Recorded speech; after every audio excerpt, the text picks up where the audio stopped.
Hello and welcome to another small screen Star Wars. As always, I am Julian Musha. I'm joined by Rachel Wilkinson. Hello. And we are going to be talking about Andor Season 2, Episodes 10 through 12, the series finale, the Season 2 finale, series finale of Andor. And it's going to be an interesting experience because it's both sad and exciting, Right. all at the same time. And of course, we're celebrating a very special day today. Also, can you guess? No. Okay, I was just say, are you going to read the notes and like cheat? But no, it's George Lucas's birthday. Oh. He turns 81. He turns 81 I would years old. never cheat. I'm an honest. Oh yeah. No, of course. podcaster. Yeah, of course. Don't read the notes. Yeah. God forbid.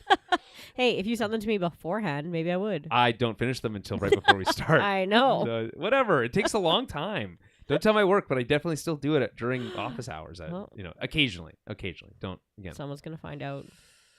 I'll edit that out of the main show. All right, so we are again, as I said, talking about season 2, episode 10 through 12, titled "Make It Stop." Who else knows? And Jeddah Kyber Urso. These are directed by Alonso. This is gonna be a tough one. Ruiz Palacios. Alonso Ruiz Palacios. Mexican writer-director known for a cop movie, Narcos Mexico, and La Coquina, which I'm not an expert in Spanish, but maybe Cocina.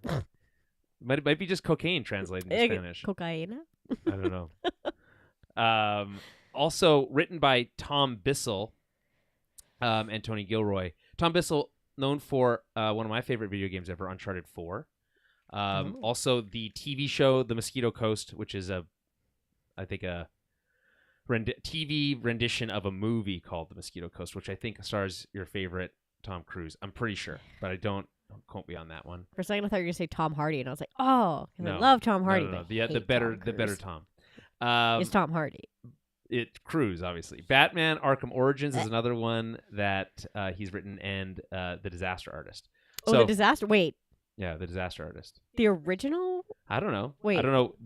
What is The Disaster? No, The Disaster Artist is the kind of like background story parody of The Room, is it not?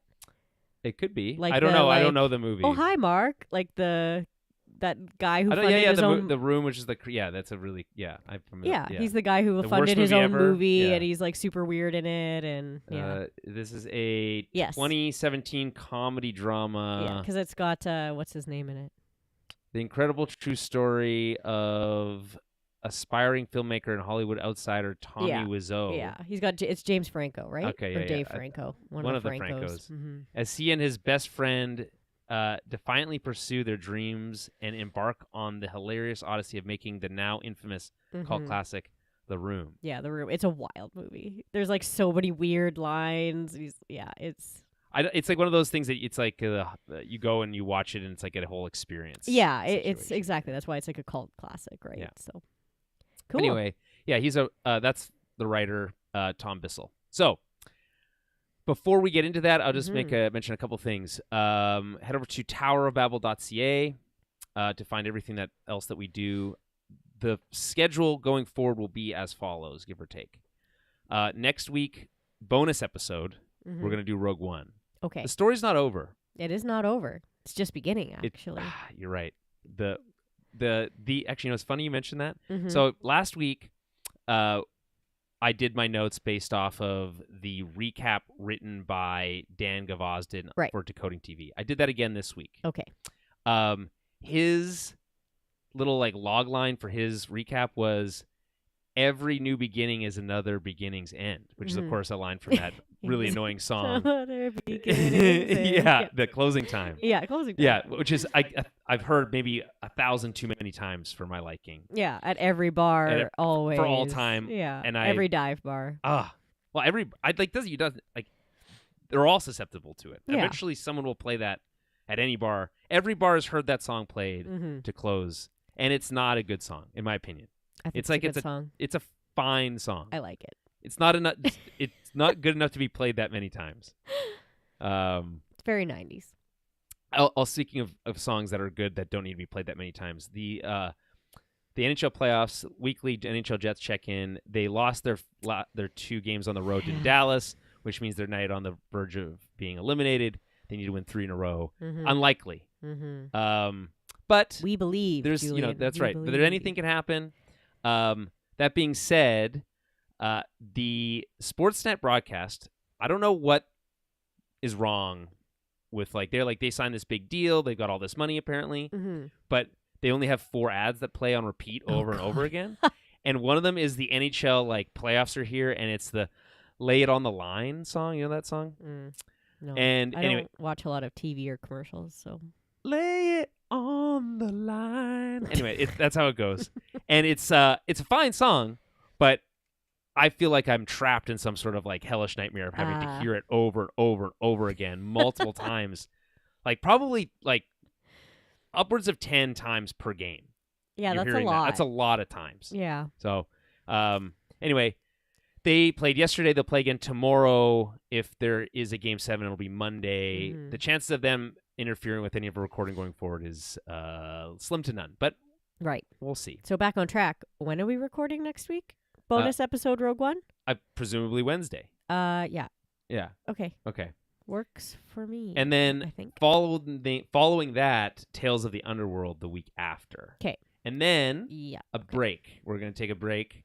The regular show is also on break, and I'm going to use that time to figure out how to get it all started again. Yeah. So that's the plan. If you want to help support this initiative, head over to patreon.com/TowerBabblecast. That's BABBLE.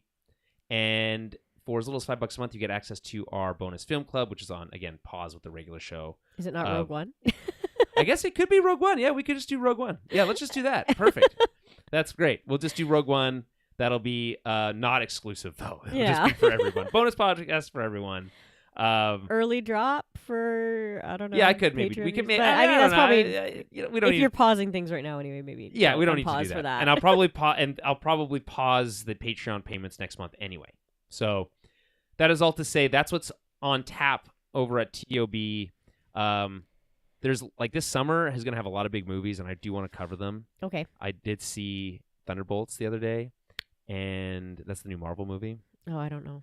And it's basically a movie where it explores depression and anxiety. Oh, interesting. Is it good? It's a good movie. It's the best Marvel movie in a couple years, I'd argue. But it left me certainly in a pretty downer mood. Not I think that's what they were going for. Okay, fair enough. Ultimately, I was like, man, I came out of that, I was like, wow, I am bummed out now. But it's okay. That's what we talk about this all the time, and I'm going to make this a core element of this week's episode of this podcast because it's all about what you feel when you're watching this stuff. Otherwise, what's the point, right? Yeah. And I'll never shut up about the empathy machine analogy because I just think it's the best description for what makes for good entertainment. So we'll dig into kind of all the thoughts and feelings, not just of us, but also of the characters as we go through the recap in just a moment. Okay, so let's get into it. We didn't miss anything last week, so that's good. No, look at that. I actually, you know what? That's definitely not true. I didn't have time to think about what we might have lost or missed last week. If you're aware of something that we made an error of, please, towerbabblepodcast@gmail.com. I'm happy to say a mea culpa at some point. Season 2, episode 10, Make It Stop. The logline is as follows. Lonnie Jung. Is it Lonnie Young? Or Jung? Young, I think. Taps. Jung? It's a J. Jung. I can't remember. Taps out. Lonnie. We'll just call him Lonnie. Dedra closes in. Luthen scrambles. Clea delivers. Season 2, episode 11, Who Else Knows? Cassian returns to Coruscant for one last extraction. Season 2, episode 12, Jedha Kyber Urso. Cassian returns to Yavin with intel that will change everything. A lot of returning for Cassian over these 3 episodes. Yeah. Okay. Overall thoughts. It's just so good, and I'm so sad it's over. I feel like I was even surprised that we got new info, right? We got some backstory stuff about Luth, just backstory about Luthen the back and Clea was kind of neat. And so I don't know, I feel like there's even still room there to tell more of Luthen's story about how he 100%. So I mean that's nice that there's maybe room to see these characters in some other medium. Was that digital de-aging that they used on? Probably. I don't know. Because it was like pretty good. He looked obviously much younger. He than did. Yeah. Yeah. And it could have been really good makeup potentially, could've, but yeah. I suspect that there was some digital de-aging going It's on. quite easy. They just put those little like markers on their face. I don't think it's now quite easy. Well, I think I that's just- it I think that's looks- overstated. Whatever. Because Easier than it probably has been. okay, in but the past. deepfake stuff for Rogue One, which is obviously the best analog for this. Yeah. Obviously, it's like 8 years old now, so Mhm. it didn't age well, but it didn't look good then, Yeah. right? Yeah. Like the Tarkin deepfake and the Leia deepfake were really bad. Even at the time, I didn't think it looked that bad. Everyone really hated it. I still argue that like Tarkin needed to be in that movie, and I still think he's a great villain. Better than like the opposite, which is like having a weird actor who's not well, them. Or I disagree. They recast Bail Organa, and he was fine. in this, yeah. Yeah, so Yeah, I would have yeah. been. And then like if I he's feel gonna have like- a big role, you can easily just recast someone like Tarkin. Peter I Cushing's dead. disagree slightly. I feel like in a show, it's easier to recast than in a movie, and I don't know why I feel that way, but We're talking about is an my opinion. actor from 1977 who's been dead for like 20 years. Okay, I think yeah. you can. I think That's you can fair. recast that character. I just don't think the deepfake was that bad. What bugs me about this, which is like I guess very true to Star Wars in some ways, but also not in another, which is that Mm-hmm. they could just go back and fix it, like the Yeah, that's deepfakes true. with Luke in the Mandalorian and stuff. Like Not how's great. mouth moves. Also, Yeah. the mouth movement stuff especially is bad. Yeah. But you can fix it. It's better. We have, Better technology. we can go back and improve it, which of course is a mixed motions in Star Wars because you have the original trilogy, original release, Yeah. and then the re-release, which everyone's like, yeah. boo, this sucks, which is like partially true because that also doesn't hold up well. Some of the effects that they added. Yeah, it like takes. You can tell how CGI Yeah. it is because it's like early 2000s CGI. Lips on a and- stick. Come yeah. on. Like anyway, so there's like a lot of Yeah. that stuff that like I feel like if you wanted to have like a more cohesive franchise, you could go and like make some slight alterations. Now, Yeah. obviously, if nitpicking, you don't have to do that. It's like just use your imagination, whatever. But like, if it was just to use my imagination, I could just imagine anything. I'd go and do the work. You know what I'm saying? Yeah, But but I mean, yeah. Rebels, they should just just use. They have all the Enough of voice your work. hate Just for completely Rebels. redo the I animation. don't think it's that bad. It's such an important story. It's referenced like it plays an important role in this Andor stuff, I know. and it just looks like hot garbage. It Every time doesn't I look see that bad. it, it looks bad. It doesn't. We're look gonna that play bad. a clip today from Rebels, and you're gonna see. And for anyone who hasn't seen it, it doesn't look as bad as Julian is saying. But the thing is that they already had the Clone Wars stuff looking better, and then they went and changed the animation style, and they had to Yeah, because they it's were a different time anima- crunched and they yeah. didn't have the same budget. But- but it's like it's clearly inferior to the Clone Wars animation style. Like it's Sure. obviously. Sure, but I just think like I can watch it just fine, and I'm not like sitting there mad about the animation. Man, I rewatched that episode last week Uh-huh. for that Mon Mothma like connection. Yeah. And I was just like so disappointed in how bad it looked. The whole time I was like, man, this sucks compared to like how good we're now at the stages with Lucasfilm Animation where it's like Well, yeah, come on. compared to that, but I mean, when was Rebels actually released? again, there was already a better product available at that time Fair in enough. the last season of Clone Wars that they had done before they did moved over to Rebels. So I don't know. It bugs me. I know they need new assets and all that kind of stuff, and that's why they couldn't do it. Wait.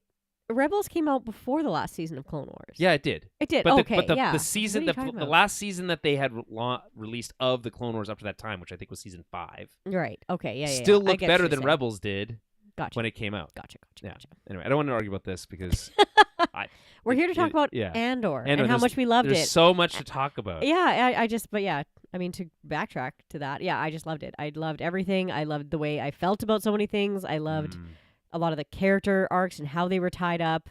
A lot of it is just like so good. It was, yeah, it was very. It hits. Yeah, as the kids I was say. just glued. I was glued to the TV. It was awesome. I listened to a interview with Tony Gilroy Mhm. on the podcast The Watch. It's a pretty good podcast. I'm not gonna lie. It's another one of the Barstool Sports Okay, yeah. whatever. Not Barstool Sports, but anyway, it's like one of like a big chain. And it's like hard to compete with them because they're like have so much money, Yeah. compared and like massive staff and like producers and stuff. Yeah. But it's a good show. And they did this big long interview with Tony Gilroy, and there's lots of insights. I hope to share some of them as we talk through this. He's kind of in a weird mode about this kind of thing because I think he's pretty like glad that it's over. Okay. He has a really mixed up emotions. It seems like from like the original plan of doing this for 5 years and then being like, wait a minute, we can't do this for 5 years. That's too many years. And then deciding on this new thing and then really liking what they came up with. Yeah. And being happy with how it wrapped up. But I think ultimately he's kind of like, he wants to get back to making something new. Yeah. Which is fair enough. I think there's probably a lot of pressure when you're doing Star Wars content too, as a writer and director and everything. Like I would imagine that there's a lot of weight to it, and when you see the way that the fans react to some of the other projects that have happened, he's pretty insulated from that stuff. No, I'm sure, but I guess I just feel like that would kind of just be in the back of your mind a little bit of like, what if this flops? Like, some of these fans are toxic. Like, do I even want to do this? Yeah, right? I think like I don't want to keep doing this because like we're on a good run and like it can only be good for so long. He did talk about how when he was brought on to Rogue One, because obviously Gareth Edwards was the credited director and was brought in. He did a lot of like shadow directing of that movie and like rewriting stuff on set. And he said that he felt like there was a lot of like animosity towards him. Like people, not everyone wanted him there. Gotcha. But it was through that he became super good friends with Diego Luna. Oh, okay. So it's crazy. So it's like a whole thing. Like they became like really great friends. Yeah. Basically the whole time. That's and nice. Yeah. So I'm excited to get into this because like there's so many bits and pieces. But I am kind of resigned to knowing that there isn't ever enough time to say all the things that I could say about the show. Every time I listen to a new podcast or I read a new article or a new review or hear someone else talking about it, I'm like, oh, that's such a great point. And I always think I'm like, oh, I did notice that or I did see that too, but I didn't have a chance to bring it up or I'd slipped my mind. And it's like, oh, man. But it's just too much. And I think in another world, this would have been week to week and we would be covering this show for 12 weeks. And that would have been its own grind. But it would have been a lot of fun to like really unpack each episode and like, each moment because it's so deep. And we didn't even have time to rewatch it this episode. No, I know. Normally I love to do a rewatch every time, like get to watch everything twice. Just didn't have the time. And so I mean, you have to work with what you're given. This show of all shows seems like one that would be, would really reward multiple viewings. Yeah. And so for my money, I plan to at some point, like even the first season, we went back and rewatched that before this season, and it was like really invigorating to like see it without having to like think about all the fiddly bits all the time. Yeah, you just get to watch because you don't have to. Yeah, but you also like notice all their smaller things. Yeah. When you already know the story that's played out, you can focus on other things. Looks for others. Yeah, and so I think this whole season especially, I think will be especially rewarding for a rewatch. And then I think like in terms of like it is designed to perfectly fit into Rogue One in like such a, I think not obviously, but Tony Gilroy did say that it was in their intention. They from the very beginning had the vision of the Cassian's walk to the ship and the he said, hopefully not in slow motion. It's like the walk to the ship and the montage of all the final players already in his mind at the very beginning of when he was writing it. And that he wanted it to like fly, have them fly off into Rogue One. And kind of recontextualize that movie. And so I think it does. And so I've been intentionally holding back on rewatching Rogue One. I know a lot of people, especially recappers, have gone back and rewatch Rogue One to provide that extra context, but I don't want to do that. We're going to talk about it next week. Yeah. I like that. I think that will add more to our episode next week. Yeah. Do you what's your feeling on Rogue One now, having not rewatched it recently? I think you already said not as recently. Having just seen these last 3 episodes. What do you mean? What's my feeling on it? Like, am I excited to watch it again? No, I'm just like, what's your in retro? Like now, having the full context of this whole story, like what's your opinion on it? Right. Like I guess it feels like a lot more even like complicated, right? Like it's still so funny to see. Like we're gonna get to it, but the infighting within the rebellion, right? Yeah. Like and all the little like nitpicky ways that they're wanting to do things, but it's like kind of the arguing amongst themselves. So like that's so interesting to see too, and that like little bit of like animosity towards Cassian and like how he does things like differently, right? But understanding that, I guess that's like carried over from like a mistrust of Luthen. It comes from Luthen, right? Because they're like, oh, you're like his errand boy. You just come calling when he wants to, right? Like that's kind of how they see Cassian a little bit, where you're like, we can't control you. You're this, rogue agent. Yeah, you're this rogue, hence Rogue One, right? But yeah, you're this kind of rogue guy that we can't really control. And is this helpful or is it like a hindrance, right? So, but yeah, I feel like it's fun to have all the extra context to go into Rogue One with. So I think it's going to be interesting to see that from a new perspective.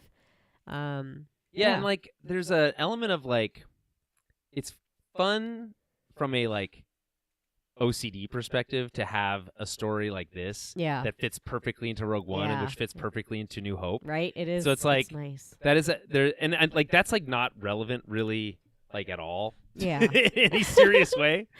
But no, I would say not that it's not relevant. It is just kind of fun to get story, these like really. in between pieces, and I do think there is still space for some more in between content, even between the years of this show, right? So it wouldn't be. I don't think we're gonna get like animated or live action, but it might come out in comics or books or whatever else. I think we've said that before. Yeah, and like a lot of some of that stuff gets rewritten. I mean, the introduction. Yeah. I mean, my understanding is that the K2 introduction for Cassian is completely rewritten from the comics. That there was a comic about it, okay, and then it's been rewritten by the show. Yeah, and like so that's the tiered canon format that Star Wars has taken. Yeah, and that's fine. Unfortunate for the comic book writers. But but like also they probably know that. Also that's not their creation ultimately. Like Tony Gilroy, and not just Tony Gilroy, but created Cassian Andor. Yeah. And then it's kind of his baby. So he's kind of given free reign to like make those changes. Ultimately, yeah, like he should get to decide that. So, I mean, unfortunately for the comic book writers, not a huge percentage of, media Star Wars fans. Oh, it's like a fraction. Yeah. There's my husband is one of them, but it's just so hard to keep up with weekly comics. Right? I don't know how he does it. I also don't really enjoy reading stories that way. It just feels so disjointed. Well, they do come out with like the trade paperbacks. Trade paperbacks eventually, and that's fine. And that's my preferred method of reading comics. I have some behind me. That would be mine too, but I don't think I'm ever gonna do that because we now have hundreds. And so there's the other thing. The other way I liked reading comics was Comixology, which is like dead now, which is sad. Amazon bought it and then basically killed it. What was that? It was this like app that you could have on your iPad or whatever. Yeah. And then they had this thing called guided view. So it would like zoom in on parts of the panels and then you would like cool. and like it would like guide you through the story in like a more like artistic way. I like that. Yeah. So it's kind of like a video version of and reading it with you. Or like a motion comic that you have can do on your own pace. And then if it's like, okay, going to start in, and then it'll pull out for a splash page and be like, you get the big reveal instead of like seeing the page and then focusing over here. Okay. You know what I mean? That's fun. So that's fun. I really like that. And you could buy like individual comics for $1.99 on the app. And it was great. And then they killed it. So Bummer. I think there's still a way to get guided view in some form or fashion.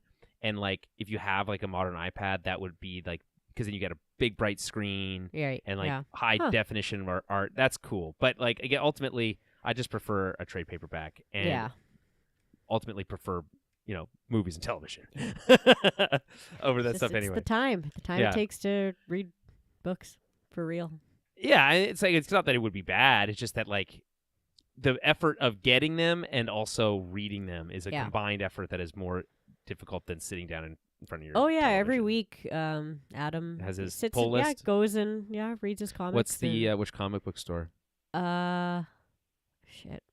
They're called Mighty Comics. Okay. They were on it doesn't matter. They were on Corden across from the falafel I remember place. yes, I remember. But they're near our house now and that moved back. I remember that great. location across from the falafel house was like maybe the dingiest. It's so tiny, but that guy's so great. Is he? I thought it's like, man, can you try turn a light on Like anything. It just was the least welcoming comic book store experience you really? could ask for. See, I thought so. I From found a it visual perspective. so welcoming because he was so welcoming. And like I've had issues. You need a little bit more than that. Yeah, okay. It's different for me. I've had issues as a woman going into a comic book store and literally getting treated like the comic book guy in fucking Oh yeah. Simpsons. Oh, that's funny. Like getting treated like shit.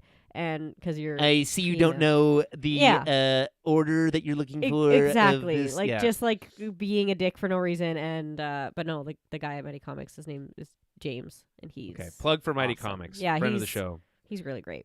Anyway, Star Wars comics too hard to keep up with. Respect those who do. I usually find out about the lore that those like drop through YouTube videos. So yeah, fair enough. Sue me. Okay, so it's over. Andor's done. I guess the question is, how do you feel about the package, all of Andor as a package now?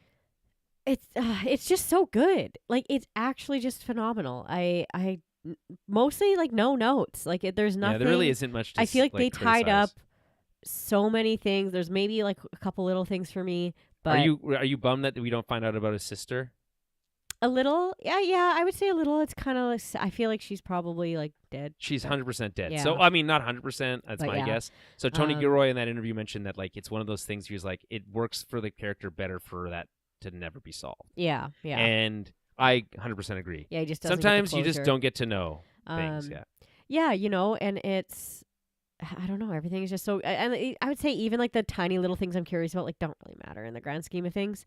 I'm just a busybody, and I like to know everything I can about all the characters that I've been introduced to. Yeah, that's fair. I mean, it is nice to be able to get that check in, even with Perrin. Yeah, that was kind of enough. I was like, okay, like he's whatever. He's depressed, I guess, Just or doing his just drunk and depressed or crappy guy thing. Yeah. So yeah, like that was good. But then, and then, I don't know. We'll get to it. I think we'll just get to it as we get to it.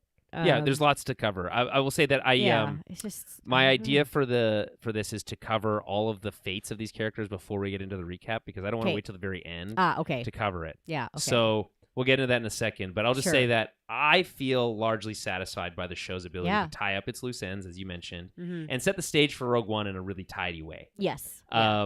There's a really nice sense of closure having Cassian like jet off into the opening scenes of Rogue One. Yeah. And I guess I can't wait to rewatch that and kind of like feel the weight of all these things, because ultimately it just provides all this in the same way that you can hear Obi-Wan talk about the Clone Wars in A New Hope and kind of get that little ping of like, oh, I know what he's talking about, and it kind of adds to the emotional stakes. And talking about Anakin or what, all those things. It just, the prequels gave you that extra little bit of context. Yeah. And not just context, but emotional attachment to those characters. And then that gives you this, like, you carry that with you into these new things. Yeah. And so in classic Star Wars fashion, a prequel to a prequel gives you that same new context for Rogue One. So you get to think about, Luthen and Dedra and all these people that like were a part of this complex and high stakes part of the rebellion. But like, if you think about it, all that work went into it, and the war hasn't even started yet. Yeah. So it just really, I feel like it gives you this like really strong sense of like understanding of the complexities involved that when you're dealing with these big movies just does not have the ability to get into, and that's fine. Yeah, absolutely. It's just so well done. Yeah. So I guess we'll get into this specific arc itself and away from the actual show, but I agree that there's really no notes. The show is like perfect. Like it's as close to perfect as you can get from like a concise 2-season miniseries. I can't even like pick out like a least favorite episode out of them. And like usually there's like like that episode falls flat, or like they're all this pretty one great. Feels like a we don't like to use the term, but like a filler episode, or there's none of that in this, right? Well, they like don't have time for filler episodes. There's only 2 seasons. It's like let's move. And I think it's also the way that they drop them too. Like because when you're getting all 3 arcs all tidy, yeah, you're basically like getting a movie every month. Yeah, like you don't week. feel like you're on like a weird cliffhanger, or that like nothing happened in that episode, right? So I would just say that, yeah, there's like, I obviously have favorites episodes, but I don't have any episodes where I would be like, oh, like, I didn't really like that one. Yeah, Like, my favorite, I think, at this point is episode 9 is that of season 2. That's Gorman? the escape from... No, that's not... Gorman Massacre is episode 8. Okay. Episode 9 is the escape from the Yeah. Senate. And Tony Gilroy was like...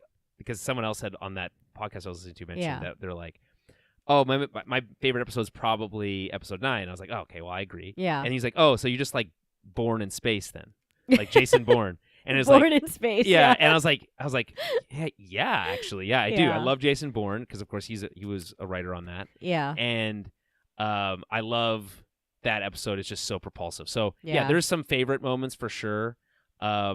This 3-episode arc, hard to like live up to that like climax. This is really just Right. table setting for Rogue One to some degree. But Yeah, but it's yeah. also like wrapping up these characters that aren't in that movie. Yes. So you need that closure. And that's on the that thing. too. It's so satisfying to get that and like the different levels to it. Like I love how all these characters get tied up, and it's so fun. Like the Yeah. different ways that they do it are just fantastic. It's not all like boring, cut and dry. Like it's all so dynamic and different, and I love it.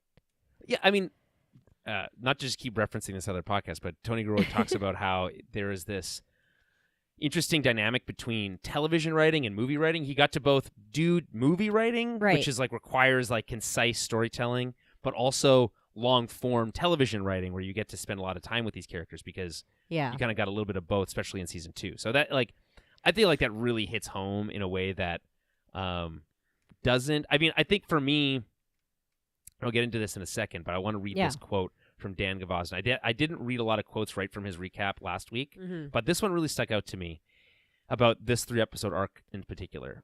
Dan writes, more than anything, this batch serves as a transition to the events of Rogue One, which, in the typical Star Wars style of telling stories backwards and out of order, recontextualizes the film as the true ending of Cassian Andor's lifelong growth into the messenger that the galaxy called him to become. Yeah. And it's like, that is, I think, totally spot on, but also what a great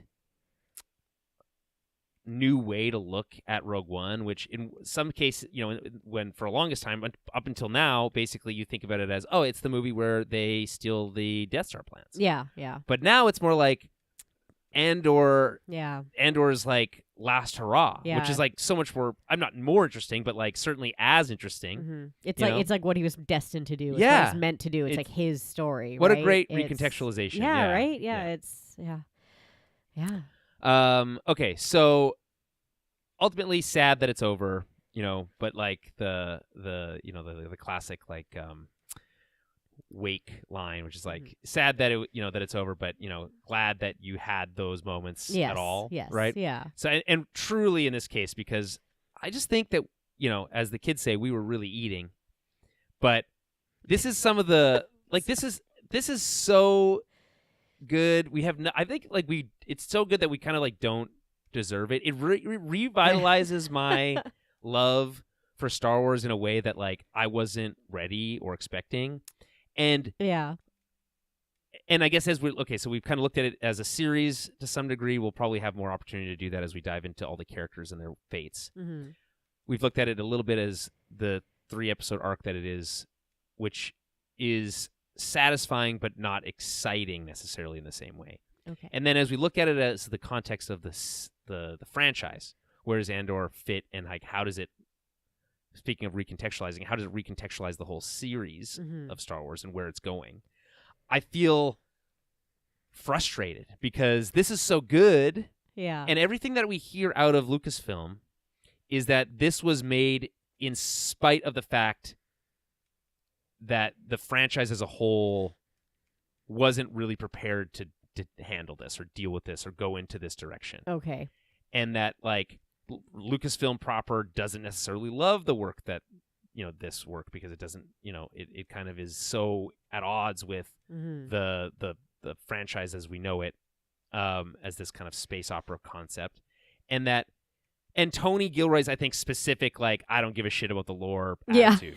What did you say? You're like, how does he keep not knowing anything about Star Wars? Because, you sent me the quote about from his son. His son, you're like, oh, yeah, my son's a big Star Wars nerd. And he came in and was like, well, how are you going to deal with the rebellions are built on hope line, and Yeah. Tony Gilroy's like, what are you talking about? Doesn't that already come from somewhere? Like, he doesn't even know. Yeah, and And someone's like, that's no. so funny. He's like, no, you should figure that out. So like that's where that whole I also think that's funny because piece it's like came from Andor, like the bellhop or whatever. yeah, like, but also like they saying didn't. that line. They also could have just not addressed that, and it would have. No, been they fine. didn't have to. Like that could have just been something, Cassian. Yeah, but we came talked up about it with or last whatever. week, But though. It's yeah, good. it is Yeah. just I find it so funny when some of these, like to him to really have no.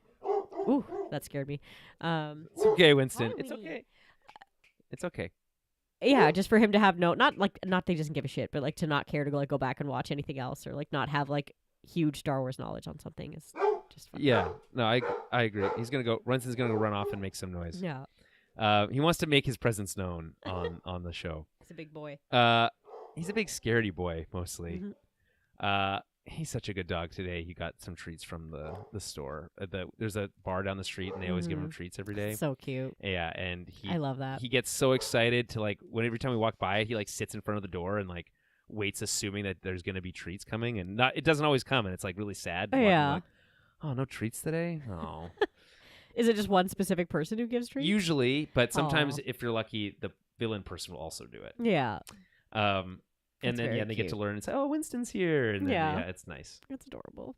If I owned a small local bar, I would do the same thing. Yeah, you gotta, Yeah. you gotta be dog friendly as much as possible. In Calgary, there's bars you can go to where you can take your dog inside, Yeah, there's a lot of breweries like that. and I want to Do that own here. one of those. Yeah. There's- There's weird laws here about don't that. let Yeah, you. I But you think can about have serving food. patio dogs. Yeah, though. yeah, no, but then in the It's winter too you hot. can't take them anywhere. Yeah, it's true. So it's like it really feels like, oh, if you want to go out in the winter, you If have to they're leave a your dog service behind. animal, you can. So you can just do that thing where you Yeah. lie. Yeah, I got people do that. last year at Pride when we went to the Forks for like to hang out and stuff. There was like a beer gardens Yeah. and we were like about to go in there, and then someone's like, "Oh, you can't go in there with your dog unless it's a service dog." And I'm Mhm. like, "Yeah, it's a service dog." He's like, "Nice, okay, yeah, go ahead." He just knew you were lying. Yeah, but he's a good dog. So Yeah. I have thought about allowed. getting him the vest just because he is such a good dog. I feel like he'd get away with it, but Yeah. you know, It's it- just bad when people do that with their shitty yeah, I know it dogs. ruins it for the rest of them. I know, Yeah. I get it, I understand. Like know your role. I don't know. Well, just like understand like whether or Understand not your your dog animal. is capable Reactive. of being in public in public. that way. Yeah, exactly. And if not, either train them more or Yeah. don't take them into Don't be public. a dick. I'm just very lucky to have a dog that's very good in public and just loves Good people.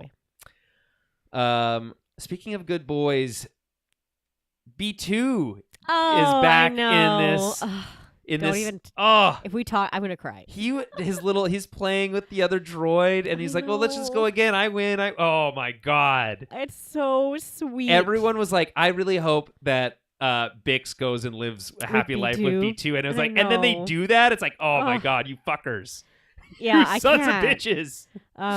That got me. The whole ending there with B2 and Bix. That got me more than anything got me in Oh, this really? whole series. Oh. Yeah, I- it did. Bix leaving him was much more sad for me than finding out that he had a secret baby. This adds a lot more context to why she left, though. I guess. I mean, we have to. Are you kidding? She knew. You think she knew for sure? Yes, and she knew that if he knew he had a baby Oh, coming, he would have stayed. He would not. He'd be Yeah. done. He'd be taking her and the baby, and they'd be right, gone. and he would have convinced. And she was like, "That's not your "That's not your destiny." destiny." But also, like, Yeah. not cool to not tell me as a baby boy. Not cool. Yeah, I was Certainly. like, he deserved to Yeah. know. He's It was a got boy little- for sure. I don't know. I just assumed. But It's kind of hard to tell. Well, It is babies hard they to all tell. look exactly yeah, the same. But Um, but he's like, "That's a cute little baby, but I mean, yeah, I yeah. cried. uh, But I mean, babies get me. So yeah. I mean, what are you it's gonna just, Yeah. do? For me, it's droids that are like dogs, and for you, it's Yeah. babies. Yeah. But also droids like dogs get me too. Yeah, he's playing. It was like two dogs playing with each other. It I was know. so cute. Love it. I love the ending for that. That's That- so great. Honestly. And he would be ecstatic about baby Cassian. Oh my god. Oh. 100%. Do you think? Okay, if it's a boy, Cassian. If it's a girl, I don't know. Cassa. Cassidy. Cassidy. There you go. That's also Yeah, a boy name, That isn't could it? be. Yeah. Yeah. Oh. Yeah, unisex name. Yeah. non-binary name. Mm-hmm. Okay, so as I said, largely satisfied, yada yada, tied up loose ends, but frustrated by the state of Star Wars as it exists now.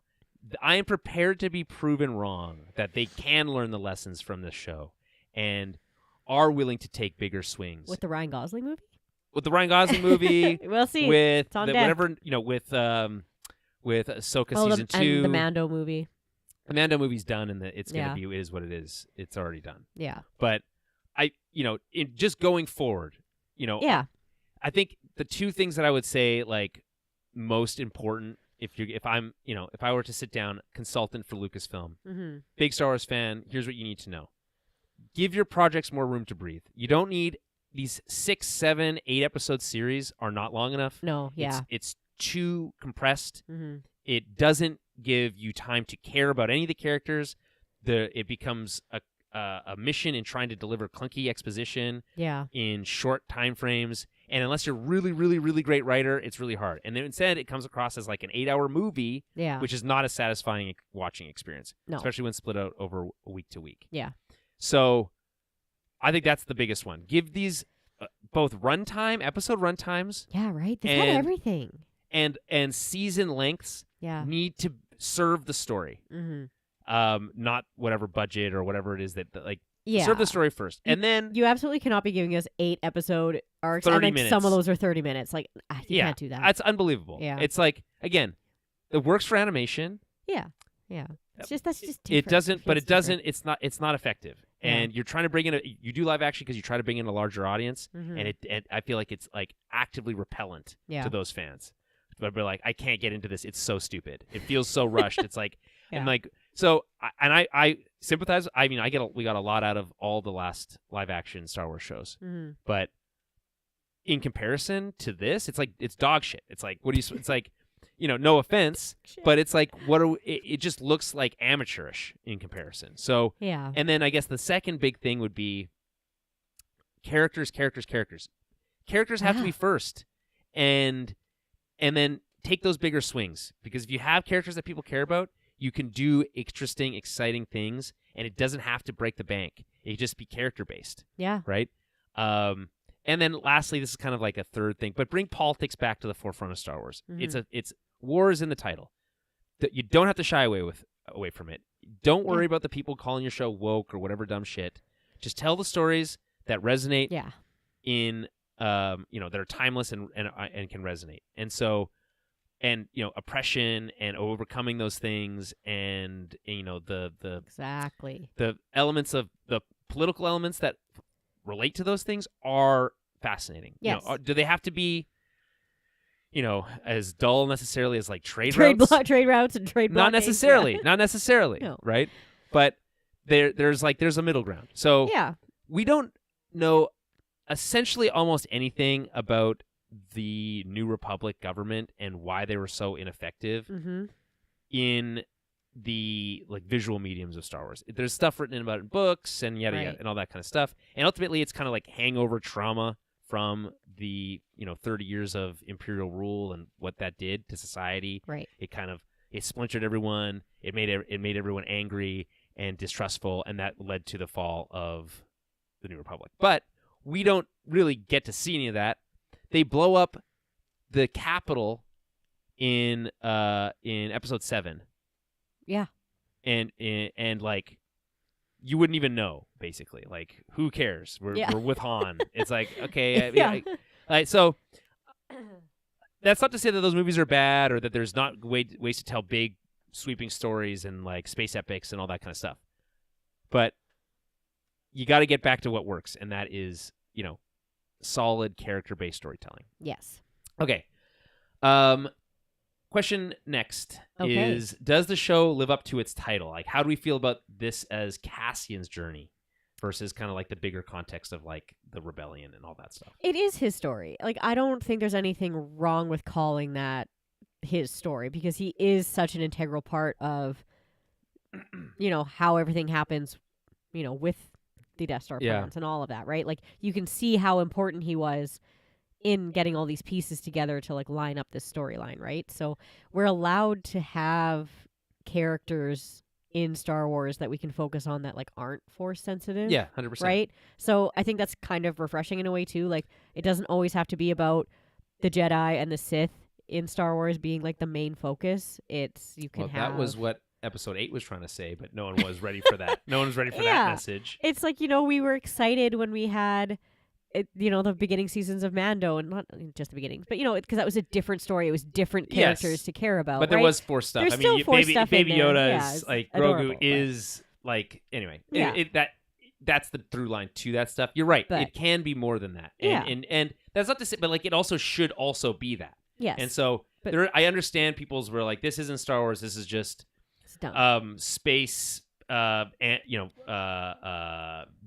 with Star Wars trappings on it. And it's like, cool. Okay, fair enough. That's not for you. Fine. It's definitely for me. Which is a wildly odd thing to say when so many people gripe about I can't relate to this character. It's like, okay, you can't relate to like regular people rebelling against like, or my kids can't watch government. this show. Yeah, sure, but like, I don't know. There's that a lot one feels like to me like it's dumb. There's all different sorts of types of media. Not every piece of Star Wars media needs to be made for kids. When your kids are older, show them the show and help them understand concepts of like freedom to choose and like all those kinds of things that this show is like directly talking about. There's always going to be an age that your kids are at that they can't consume your favorite content. Like I'm not going to take my 2-year-old to go see episode 4. Like it's because he won't care. Like it's just like you have to wait at some point for your kids to get to a certain age where they're really going to like something or be interested in it or appreciate it. And that's a fine thing. Like this chunk of a story isn't integral enough to be worried about like, I don't want my 7-year-old Sure. watching but I would say that what you're missing or not taking into consideration is that so many people want things to be made just for them. Yes. And it's like, I get it. Star Wars is for kids, and it is, but we can have stories outside of that. No, it's for everybody. Yeah, it's for That's everybody. the whole point. So I think in this context, it's like, yeah, okay, here's a story that's more mature. Yeah, and that's all right. God forbid, right? And so, in this rare case, it's like, oh no, they did make it just for me. It feels like, kind of like, and so I got to have that moment, and there'll be another thing that you'll get to feel that way about in the future. Hopefully, I won't hate it. If you're super worried about kid content, Young Jedi exists. Yeah, Young Jedi Adventures. Yeah, exactly. Yeah, it's perfect. Yeah, it's for toddlers. Literally though, it's okay. And also the Resistance, which is also for like younger kids. Which is wild because that's the only one I've never watched. Like I've watched Young Jedi Adventures. It's really hard to watch because it feels so disconnected from everything I should else. Try, but it's got some elements. I went and watched the episodes that are like the most connected to the story, like the sequel trilogy that are most directly connected or feature Poe. Some episodes feature Poe. Oh, okay, and stuff like that. So, and that's cool. And Hux is in like a couple, but largely the animation style doesn't work for me. I think that's part of it for me too. The ship design is really, I think the ships look great in that style, but the people look terrible. So that's the problem. And also, if you can understand that the animation style doesn't work for you in that, but you can't understand why the Rebels animation style doesn't work for me, I don't know. On the Andor front, I think it does too. It is funny to call the show Andor because he just wasn't that big of a character ultimately. Yeah, but what else are you gonna call it? Star Wars Rebels. I mean, that is kind of taken. Yeah, it is kind of taken. Like, unfortunately, yeah. Or you could have called it Star Wars Rebellion, or like, and you could have like, or who knows? But it is a character study ultimately. So of not just him, but all of these like cast of characters around him. It is hard too because it's like season 1 was much more focused on him, I think, than season 2, right? Yes. So like season 1 definitely was like Andor, like we're he's with integral in almost him. every There's episode. a whole arc where nothing goes, like he's just in prison. Yeah, for they're arc. after him. It's all about him, right? So that is part of it too. Is like season 1 was very like a lot more focused on him. So, but again, it doesn't bug me. I think it's good. I just think I remember coming into this thinking like, wow, a show called Andor. That's gonna be a tough sell. And it turns out that was true because it was hard to get people to actually watch the show. Yeah, right. Yeah, I guess that's true. I kind of, you're right. When we think about like when we first heard it was coming, we're like, oh, like, okay, like he gets his whole own show. That's kind of wild, right? But hey, it worked and it worked really well. Yeah. So he does find his place. Tony Gilroy talks about Mm-hmm. in that interview, which I'll continue to reference, that he wanted to. There's this infamous letter that he wrote to Kathleen Kennedy, basically saying, "Listen, I don't necessarily want to do the show, but if you're going to do the show, this is what it should be." Mm-hmm. And one of the main things from that was basically like, you need to take Cassian and make him as different as possible from the character we knew him in Rogue One.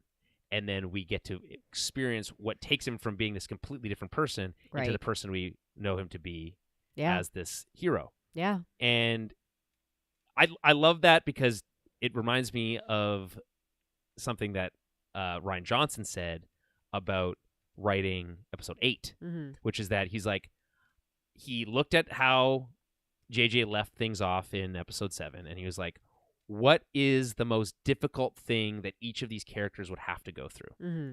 How can I like just torture these characters, right? Yeah. Like, and make it really, really hard for them, because that makes for compelling, to overcome that makes for compelling storytelling. Yeah. And so it's very similar in that way, which is like, what was he like, and why was it so, becoming that person requires going through a lot of change, and the only thing that makes you go through that much change is like a lot of trauma. Right. Yeah. So we get to see him go through all this trauma, right? Of this kind of selfish person who is really only looking for his own ends at the beginning of season 1, to this joiner at the end of season 2, to the point where I love this moment with Clea, where he's like convincing her to go with them. He's like, I'm not leaving you behind. He's like, that's funny that you should say that. Weren't you the one who told me that you wanted out? Yeah. And he's like, yeah, and you convinced me that was stupid. Yeah. So here I am reminding you that like what you're saying is also dumb, and we need to go. So so that's good. I think it is it's worthy of the name. How would you feel if this was week 4 of a week release, and we were only at the beginning of the second arc? Yeah. That would be kind of wild, right? Like, I don't know. I feel like it's hard to even conceive. It is, because I do feel like the got. pacing would feel a lot different, obviously, because it is so different, right? So it's hard to know whether the pacing would have felt good or not. I think it would have worked. I think it would have worked, because I think thinking back at each episode was so individually great. Yeah. That, as a whole, it's better to see the whole arc at once. Yeah. But that would always have been something you could have done anyway. Yeah. Rewatch. Rewatching and binge watching. Yeah, exactly. In a week-to-week method, I mean, would the question, which is impossible to know because it's like the true what ifs, like how would it have affected the show's viewership? Would it be would we be ramping up into more and more praise for the show? We're 4 weeks in, we've done one arc. Right. Or would people be like, it's too slow, and like they talked about in season 1? And it's hard. There's no right answer to that. Right. Ultimately, they went with we'll give you week to week, but we're going to give you a movie each week, and it's going to be the full thing. You can split it up how you want. Right, exactly. Yeah, so I would say, like, also it is different between, like, people like us who want to watch that all in, like, the day it drops, right? So we're in, like, that category of people, whereas, like, Normies. I work with Regos, and Regos, and they like, ask me all the time, like, oh, even better today. than being an Uggo. Yeah, Regos. They're asking me today, they're like, oh, like, how much, like, have you watched all of Andor already? I'm like, yeah, of course. Obviously. And then I asked them, they're like, oh, they're like, no, I've only watched up to, like, this part or up to this part. I'm right. Like, I can't even talk to you about shit any. I think what's crazy was when people were like, oh, yeah, I watched half of an episode. It's like, you watched half an episode? That is a psychopath. That's wild. Or, like, I watched 1.5 episodes. It's like, what do you mean? I can only see that with, so I get it. It's a different dynamic. Like, a guy I was working with today, he's like, oh, like, I've only seen one. He's like, I wanted to watch, like, of this last arc, but, like, he's like, my wife can't stay awake for them. Oh, yeah. So he's like, she falls asleep. I do get that. There's a lot of... And then, like, she misses things, so he's like, it's too hard, so we just watch one, because if I keep watching, then I've watched half, and she's watched half, and I, have to do this. That's so funny. I'm like, that makes sense. So he's like, we just do every week, they do, like, one a night. Kara falls asleep every time we try to watch the show. Yeah. So, like, every time. We've discovered this new word on Instagram. It's called napetizer, which is something that you do before you go to bed. Okay, you have a nap on the couch before you go to Adam bed. and I do that all an the appetizer. time. And so it's the perfect napetizer show if you're if you find it slow. I don't find this slow. Like I find it like it's like super very engaging, gripping. But but I can understand why people could find it slow. I will say that it does make me sad for, like, I guess media literacy in like the the broader scope. It's like, if as a person if you're just a person who watches the show and is like, boo, this is boring. It's like, then I'm sad for you because I don't know what you think is interesting. Yeah, it's like, what's good to you? Like, if this isn't good to you, like if this isn't interesting wild. storytelling to you, and you like Star Wars already, right? Which is like the Venn diagram. Then like, I don't know. Then it's like, then again, it's like, okay, everyone's entitled to their own opinions, but like, man, how do you not like it? That sucks for you because this is great. Yeah, that's weird. That's You're missing out. Odd. I feel like those are very outlier opinions, and I don't know. A lot of people I know I've tried to convince to watch the show, and they're like, I find it too slow. And it's like, oh, interesting. Oh, but like, are they Star Wars fans in general or not really? Like, they're like most people, which is like, I like Star Wars. I've seen all the movies, but I don't like TV shows, I don't really care that so much to like tune in weekly. Have they watched Clone Wars? No. Is that your like litmus test? Because I feel like if you are, like, that's a tough sell. If you will put in the work to watch all of Clone Wars because it's so long, I think that's not fair, because the season one of Clone Wars is so hard to watch. That's fine. It's so hard to watch. The B1 battle droid like puns are like nonstop in the first season of Clone Wars. I know they are. I'm just saying, if you're like down to sit through all of that, then that tells me you have the attention span. But there are people who've done that, and then they come to Andor and like, nah, not for me. And it's like, okay, well, again. But yeah, I mean, for sure, maybe it's not for everybody, but I don't find it that boring. I know that it's a very like snooty like position to take, which like, if you don't like this, then like obviously you have bad taste. But like, I do kind of feel that way. Like, a part of me feels that way. Everyone's got things that they like. Like, I always think people are crazy when they're like, they don't like The Office, because that's like a show that I kind of grew up with. Yeah, but I have a good reason for not liking The Office. Do you not like it? I don't like it because I get hardcore secondhand embarrassment. Oh, yeah, okay. And I can't handle that. Yeah, that's funny. That. So yeah, like, there's just certain things that some people are just like, just not for me, and that's that's fair. That's fair. I get it. Not that everything is for everyone. I will just say that, like, I'm gonna judge you silently. When we always talk about like taking shows for what they like, meeting them where they are, or like I talk about that a lot. This is a great example of like, this show set out to do something specific, right? Tell the story about Andor, and then also this larger connection into Rogue One and the Rebellion. Yes. And then have this commentary on rebellion in general, in the face of totalitarianism, et cetera, et cetera, et cetera. I will say that in that context, why it looks like it's not recording, and it makes me terrified, but I think it actually is. I think my computer. Oh, maybe not. Oh no. Well, I'll just stop, and then we'll start over. Yeah, it only went 22 minutes. It's okay because we're streaming live, so. I was like, we are an hour but in. It could be that question. It could be that there's something like I'm out of space on my computer. That seems unlikely. We'll find out. There might be. Anyway, it's all good. It's all fine. Alrighty. Everything's okay. Oh man, that's wild. We lost all that. But we're streaming, so that's always a backup. Does that mean, can you pull from the stream? I pull the audio from the stream. Oh, and okay. Then I pull it. It usually comes with like worse audio quality, but it's sorry better. If there's worse audio for 45 minutes. Yeah, it's better than nothing. Yeah. What was I saying? I don't know. Lost track of my train of thought. We're just talking about people who may think it's too It's slow. obviously it's pretentious. Yeah, I feel like sometimes you just kind of gotta, like, even if you find the first episode of something slow, like, just stick with it for a minute and you'll maybe get into it. And if you don't, then it's not for you, and that's fine. But I guess I'll generally just like finishing that last thought, which is that like this show executed on what it tried to attempt with near perfection. Yeah, so whether you don't have to like everything, but you can appreciate like when it's really great. Yeah. Like really great craftsmanship, and this is that. Yeah. So far, like, I haven't had anybody tell me that they like didn't like the show. But yeah. Mm-hmm. Okay, so let's move on to the the remaining survivors. We'll just cover off on them, sure. or not even the survivors, like the fate of everyone. Yes, yeah. Or at least the ones that I thought about That we thought were gonna die. Yeah, yeah.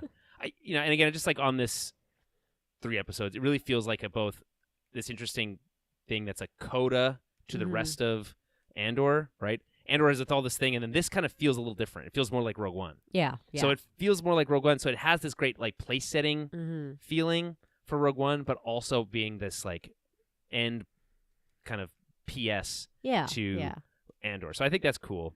And then I think generally speaking, this arc I don't normally feel, or I haven't felt in this prequel, the tension being robbed by plot armor. But I did feel that a little differently about that in this. It felt a little less thrilling, quote unquote, because in the extraction of Clea, she's the only one that doesn't survive, or doesn't. We don't know her fate for Rogue One. Oh yeah. So it's like, well, we know where they're getting out of this apartment, no problem. Yeah. You know what I mean? Like so, so that kind of feels a little frustrating because we leave off with Clea, and although that's an interesting, like she lives, and we'll start. Yeah, with that. like I will always say when I was watching that whole scene, I was like, I don't know if she's gonna make it out of this. Like I thought she was gonna end up having to sacrifice herself to save the other ones, right? To save the other 2. So, yeah. So I mean, like to me, it was still. It's not like it was ruined, or it's not like it was plot armor, but no. And I think her presence there keeps the tension a little bit, like from being completely undercut. Like if it was just Melshi and K1 and K2 and and like that wouldn't work. But like so it's both good and bad. Well, like it can undercut tension in the action moments, like with Clea specifically. Yeah. But it also provides compelling perspective on these characters as we set stage for Rogue One. So it works. So who survived, or where does everyone end up? Clea lives. Yeah. Which I'm excited about because not only do we get a backstory from her in this trilogy of episodes, but we also now know, and also that she was my favorite character. I've come to the conclusion that she's my favorite character from this, especially season 2. I liked her in season 1, but season 2, she's like a whole she's just so committed to this, right? Yeah, she's just so good at her job too. Like she's just everything she does is what's the word? It's just like to the point. Like she's just so good at it. Like she's like a Cassian too. Like she just goes in and gets shit done, knows what needs to be done, and takes care of it, right? But closer to Luthen, so more like Luthen in her like way of thinking. Yeah. The young actress who plays her does such a good job of like recreating her mannerisms and stuff. I was like, that's really like the young version of her. Really cool. Really good job. And the big forehead and everything, like everything about it works. Forehead? Yeah, she has like a large. Anyway, yeah, like her face looks like it has the right face shape, and like she looks. They did great casting for the young Clea. Yeah. Okay, so, I've just seen a lot of people like echoing my feelings about Clea being the best. Yeah, she's great. And a standout character. And like many people's favorite. I'm not here to claim that I said it first, but I will I will say that. You did say it. And I've been saying it basically since the very first episode of season 2 that she's like really great. Yeah. And I'm just happy that we got to see. And so like now there's a potential for new stories with the character. Yeah, that's true. Like what does she do with the rebellion? These could be told in books or in comics or in in other mediums. Who knows? Clea could return. Will she? Unlikely, but I would not be opposed to it. Yeah, we're not going to get Clea a Star Wars story, but no. It's just like her knowing that she was there to see the destruction of the Death Star, and then the beginnings of open war against the Empire. It's just like her perspective on that would be so interesting compared to like all the gung ho, like rah rebellion stuff that we get everywhere else. Yeah. She talks about when she's in her like flashback, like she's like, when's the time to act? Like when can we? Yeah, when can we fight back? Yeah. Right. And now is the time. Yeah. It's like, okay, we've finally reached the time where you can fight. So what does that mean to her? She's like, you actually now have your chance. She spent all these years believing that she would never get that opportunity, and now here she is. What does that mean? We won't know, but it's cool to leave off on that thinking, like, who knows where that could end up. Yeah. Okay, so speaking of who else lives, let's talk about Bix and her baby. We talked about this a little bit already. She's living in a safe place, as we found out. As Andor was told in this episode, he's like, "Don't worry, she's safe." She's safe, yeah. And she's on Mina Rao, which does two things. It's nice because we get to go back to B2, as we mentioned. Yeah, but it also proves for a shadow of doubt that they weren't betrayed in the first arc. That right. they were just put in a bad spot. Yes. So she goes back to those same people who were kind to her. Yeah. And it's empowering because you get to see her kind of take back ownership of this place that like carries a lot of trauma for her. Yeah, absolutely. She seems so at peace. Yeah. There, when she's like standing there in the wheat. Hard to not feel at peace when you're standing in a wheat field. Yeah, just being able to gaze out and like her little baby like cooing and looking around. Like it's just so sweet to see her have that peaceful moment because she spent so much of last season and this season like traumatized and terrified and running and hiding and scared, and it's just nice to see her safe and happy and 100%. Like there's nothing really to add to that. Yeah. The only thing I would say is that maybe one day she can return to Ferrix. Maybe Ferrix is still there. I don't know. I'm just saying that maybe that she doesn't want to go back. I'm just saying that is her home. She obviously has a connection to it. True. Yeah. She could reclaim that also. Yeah. Right. Yeah. There's like. She's now reclaimed Rina Rao. She could reclaim Ferrix once the Empire's gone, potentially. Yeah. I would, we never... Do we go back to Ferrix? I don't think so in Season 2, right? We don't never know go, the fate of Ferrix. We never go back. Like, after the riot happens, we don't see it. Nothing. So you have to assume that after the riot, they, really clamp down. Yeah. I'm thinking, it's like... Unless they... It's like Lothal situation. Yeah. Where it's, just really under the iron grip. So... Do we think that Vel knows about the baby? Like, does Vel know that she had a baby? You know what? She probably does. Yeah, and just isn't. Or maybe not. I mean, we don't know. We can't say for sure. I mean, she knows she's safe. She'd probably know she was super pregnant at some point. I mean, you never know. Maybe she only knows where she went. That's true. And so she doesn't know anything else. I think that Vel doesn't seem like the type that would lie about that. Yeah. I think she would say. Mm-hmm. Because she's like, you should get back. She was like, you should get back with her. Right? Yeah, she is. She's saying, "Don't take too long," probably because you have a fucking baby. Well, I mean, maybe. I mean, I don't know. I think. But I think that line, also meant because she took too long with Cinta. I think that's part of that line. Yeah, right. She's like, she missed her chance. Don't miss. Don't take too long because you could not have a lot of time. And but he will miss his chance. It's that's like, which is like, that's kind of like that's a part of like that last shot. Because remember we were saying, will we ever see Bix again? Yeah. And we'll never get to see her reaction to finding out that Cassian's dead. I don't but we can imagine it. But we can imagine it. I can't even think about that. But imagine brings tears finding to my eyes. out, like, okay, yeah, he died, but he died doing this specific thing. Yeah, that was you'd be important. so proud, but like you'd be devastated that your kid can never meet their dad, who's like such a, a hero, this person that you loved, right? Yeah, like for sure she'd be devastated. I obviously either way, it is, but there would be this element of like. Not vindication, but just like kind of like understanding that like I knew it. Yeah, I knew he was destined for. Oh, absolutely. She would be like, I did the right thing. Like I don't think she would ever. She'd be like, yeah, like vindicated. That's what. Yeah, that's what. Not that it needed to happen, but you know what I mean. Yeah. It would She would get closure for both the future of that relationship, which couldn't continue because he's dead, but also her feelings being proven right. Yes. Right. Yeah. And it's classic Star Wars stuff to have a orphan baby. Always. Yeah.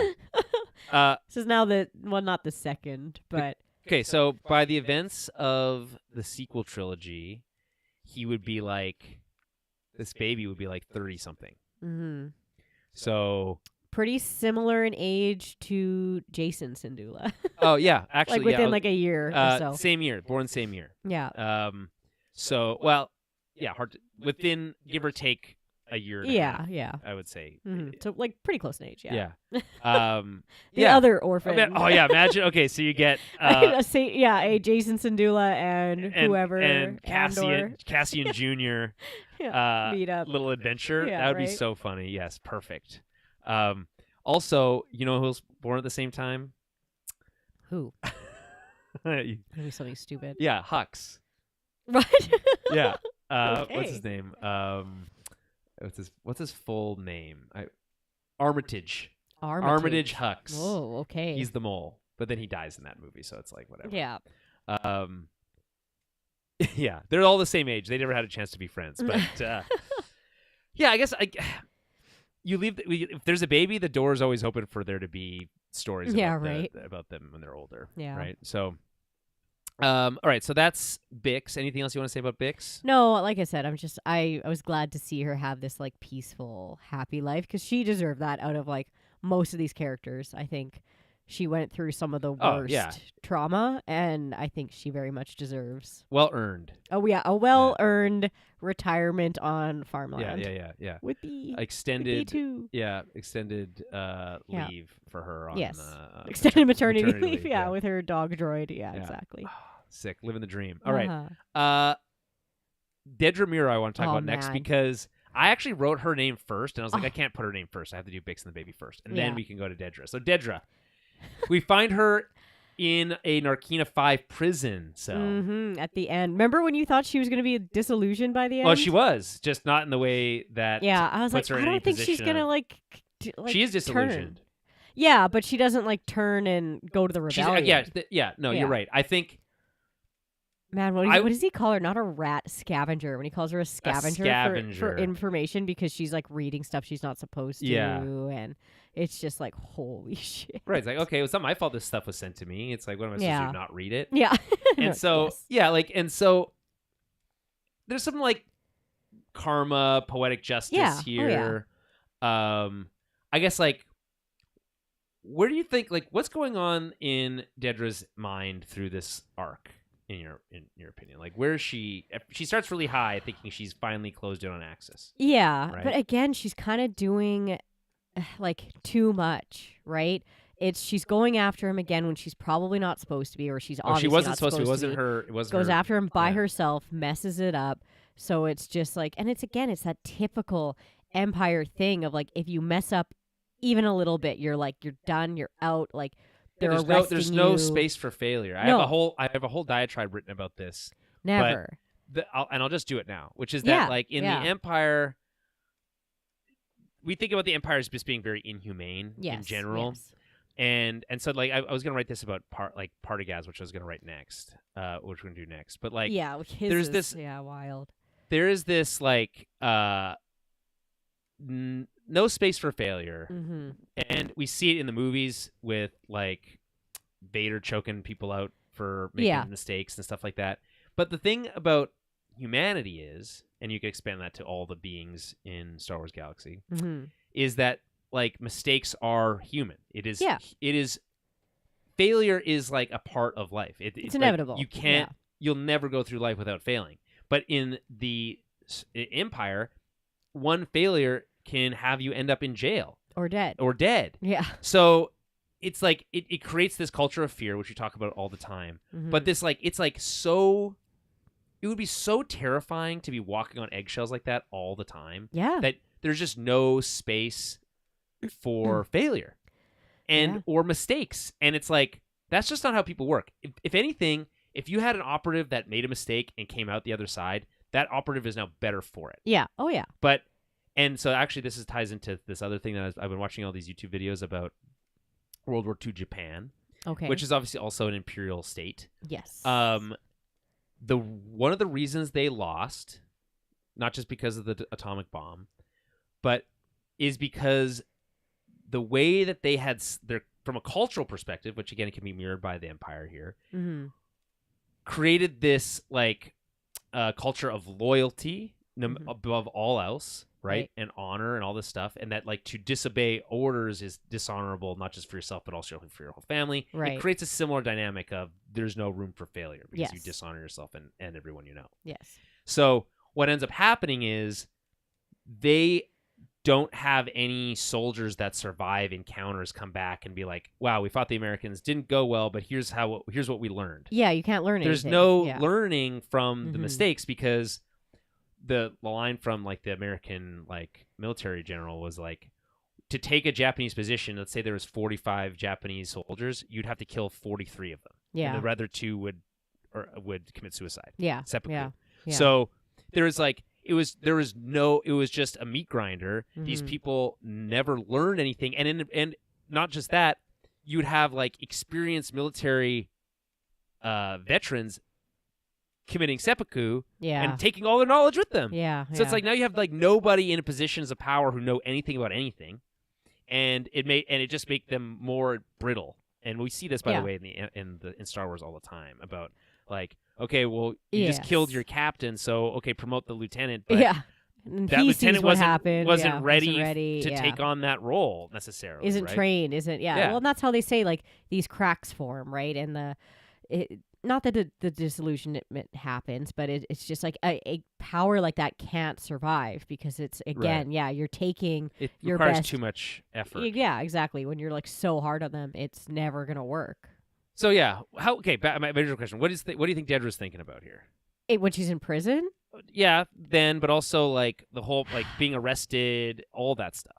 Yeah, with her, I just feel like she's so. This is so parallel to like Cyril, right? Because he gets this like disillusionment on Gorman, and then you see him walking through the crowd, just being like, "What is happening?" And then he just sees Cassian, goes red. It's like nope. He flips right back to like old cop. And Justice. it ends up this guy ruined my life. Yeah, it ends up being his demise, right? And then it's same thing with her and Luthen. Like she's so focused on Axis, she's so invested, she can't let it go. She can't let somebody else take over the investigation. And even when she said before, like she's talking to was it Hertz? And she's like, "You can take the glory," and he's like, "I don't want the glory." Yeah, right? Like, okay, buddy. Right, but it's like she's so focused on this. And she's just trying too hard, and it's like it doesn't matter how hard you try because like if you're failing and if you mess up, like they don't care about you. It's like she's trying so hard and she's so focused that she's missing things. She missed that Lonnie had her codes. She missed all these little things, and like they just stack up. And it's like like now you're in an Imperial prison for likely the rest of your life building Death Star parts. And they don't care about you. I guess and they're building like, a second Death Star. Yeah, you have no family, you have no friends, you have no partners. It's like you just get to go be crazy and lose yourself again. And when everything you've ever tragic. It is to some degree. But like I don't really necessarily feel bad for her, but saying, like, it is. It's so messed up, but that's how the Empire treats people. Right, but They're also just, she was born in that Kinderblock. Right, yeah, or raised in that all Kinderblock. she knows. So it's all she knows. So it's like she's really just as much of a victim of this as anyone else. But in the end, she's treated like no other prisoner. I know. It's like she's not even in like an Imperial officer prison, like anything nice, different.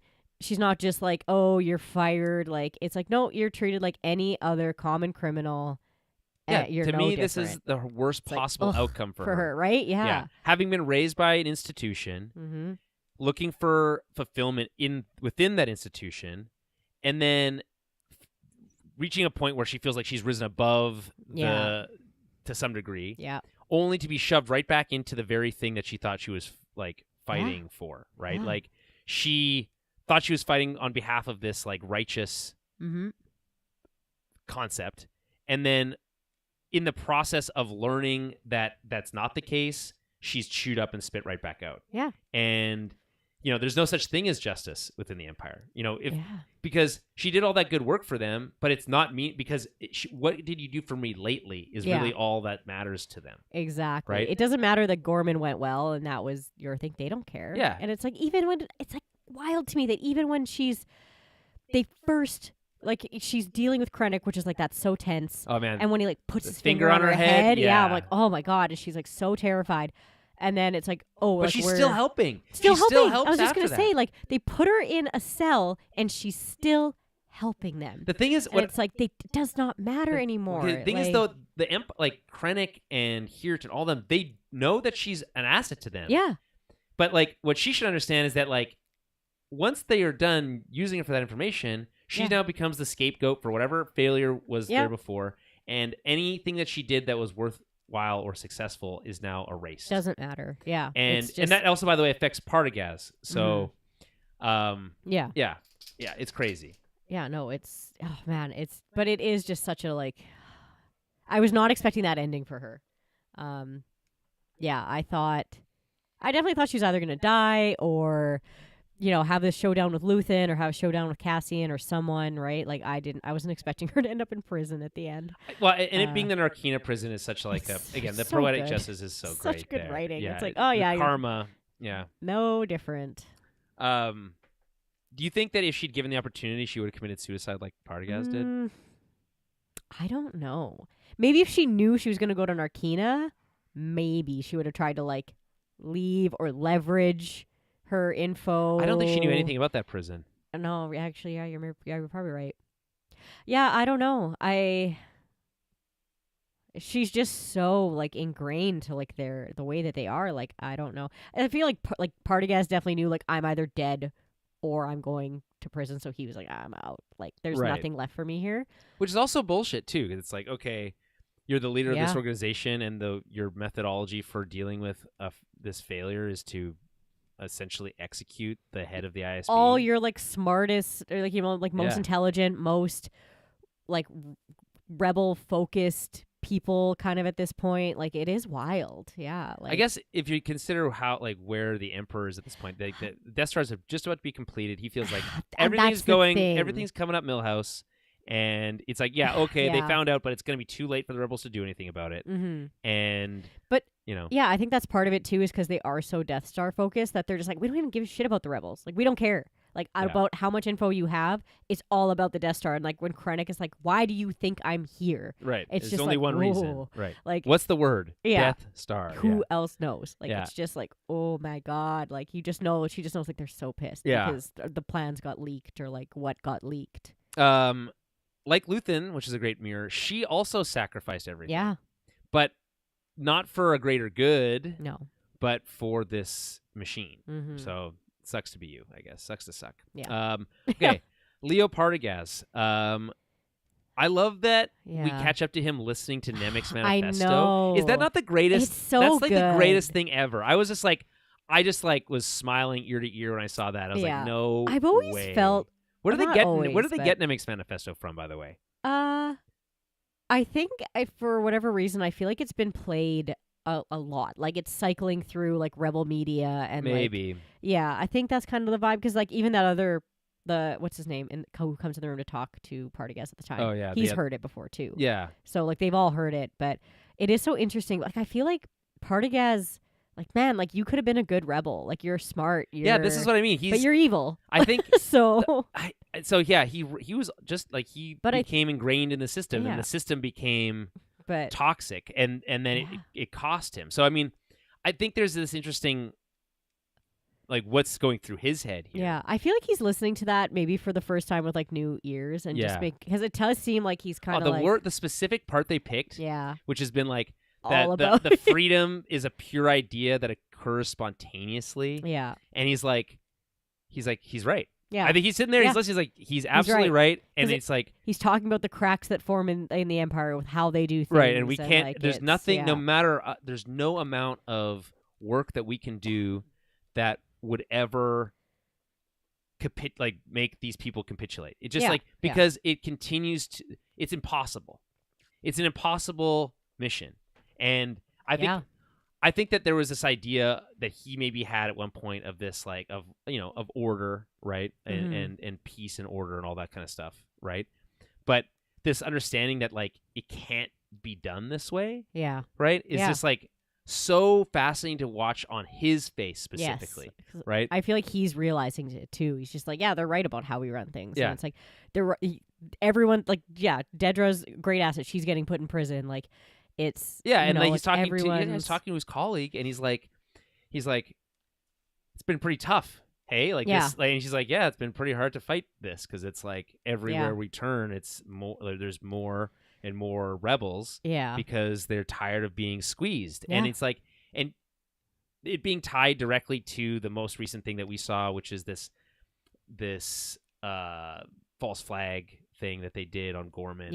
And him being an active participant, and not only that, but being like a gleeful participant, and now him having this like, not only not getting any recognition or credit for that, just a year later, but it being so obviously not corrupt, isn't? I mean, it is corrupt, but like, this ethereal, like, it's just like it meant nothing. It was meaningless. Yeah. You thought you were doing this thing, it's meaningless, and now it's like, in face of that, you see, again, these kind of pure concepts of freedom and it's like, oh, I thought that's what we were trying to provide people. It's like maybe they have it right. Yeah, Maybe I'm on the wrong side. He wonders, I think, at that moment if he did, and so we get the Andor Hitler moment because he gets to shoot himself in his own bunker. Yeah. And I love how what's his name there? Like he just knows. He's just like he puts his hand up. Wait, no, it's fine. It's like give me a moment. But it's like again, a culture that would understand that is already. That's what he's like. Give me a moment to gather my thoughts. Yeah, gather them on the wall. Yeah. Yeah, I knew that was coming. I was like, oh, I love this, like taking himself out, picking it up and putting it on the desk and like thinking about it. Yeah.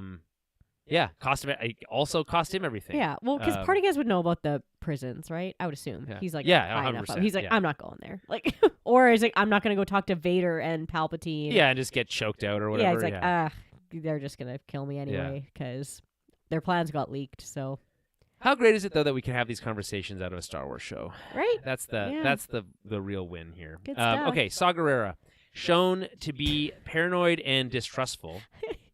I love what Bale says. Like he's insane. Like he's just like what everybody else is thinking. It's 100%. Yeah, we're all saying like standing here being like, yeah, he's a nut job, but everyone else just keeps giving him a pass to kind of like do whatever he wants. It's wild, but yeah. I guess, but he's not really like it's not a pass so much as like they can't control. Yeah, they can't control him. Yeah, but it's just like I love his just kind of like what he's crazy. Like what.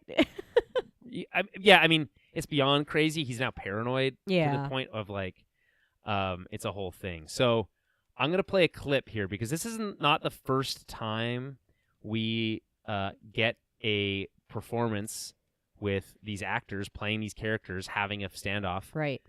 At Yavin. Yeah. So I'm going to play a clip from Rebels, and it's great. Here, let's just listen. Members of the Alliance to restore the Republic. Saw.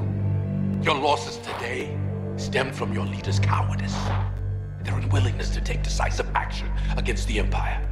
All across the galaxy, your people suffer while the leaders of this rebellion refuse to act. Should I shut it down? No, I want to speak to him. Madam Senator, I'm honored. What is your business here? You ignored my warning about the Delindi relay and paid the price. Now you have confirmation, yet still you refuse to destroy it. So long as our allies in the Senate have hope of a peaceful resolution to this conflict, I will not risk... If you continue to allow this war to be fought on the Empire's terms, not yours, you are going to lose. I will not be lectured on military strategy by a man who has proven himself a criminal. The Empire considers both of us criminals. At least I act like one. You target civilians, kill those who surrender, break every rule of engagement. If we degrade ourselves to the Empire's level, what will we become? There she is! That's the leader the rebellion needs! Where is that fire, that passion, when your people need it most? I hope, Senator, after you've lost, and the Empire reigns over the galaxy, unopposed, you will find some comfort in the knowledge that you fought according to the rules. That's enough. What are you afraid of, Senator? The truth? Return to your duties.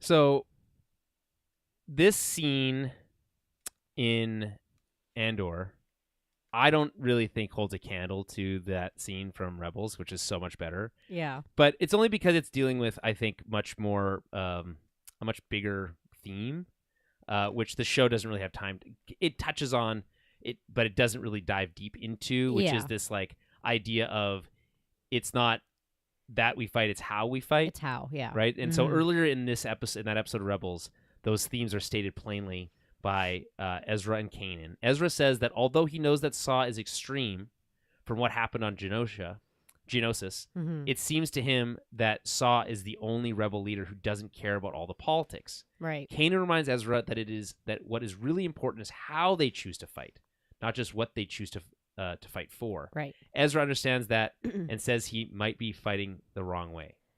Yeah. And this is the best part. Like, the best thing about Saw is that he represents this idea of it doesn't matter if you don't win. It doesn't matter.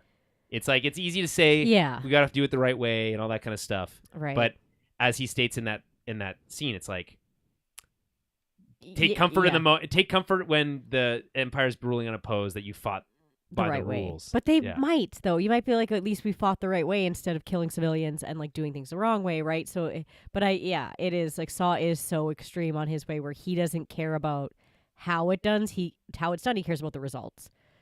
So he's always been a little more hardcore and a little more, criminal and scary that way. So that's not the way the rebels want to do things. I do love the moment where he's like, the Empire considers us both criminals. He's like, at least I'm acting like one. Yeah.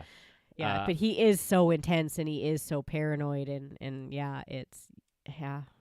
Yeah. So in this moment, this is I guess the closest we'll get to him before we see him in Rogue One, where he's like really unhinged. And he's basically the same character here. So he's paranoid and distrustful. He's actually more put together in that Rebels. Stuff. Yeah. And he's not willing to work with Mon. Mon's actually trying to work with him here. He's like, listen, we know where you are. We know what's going on. Right.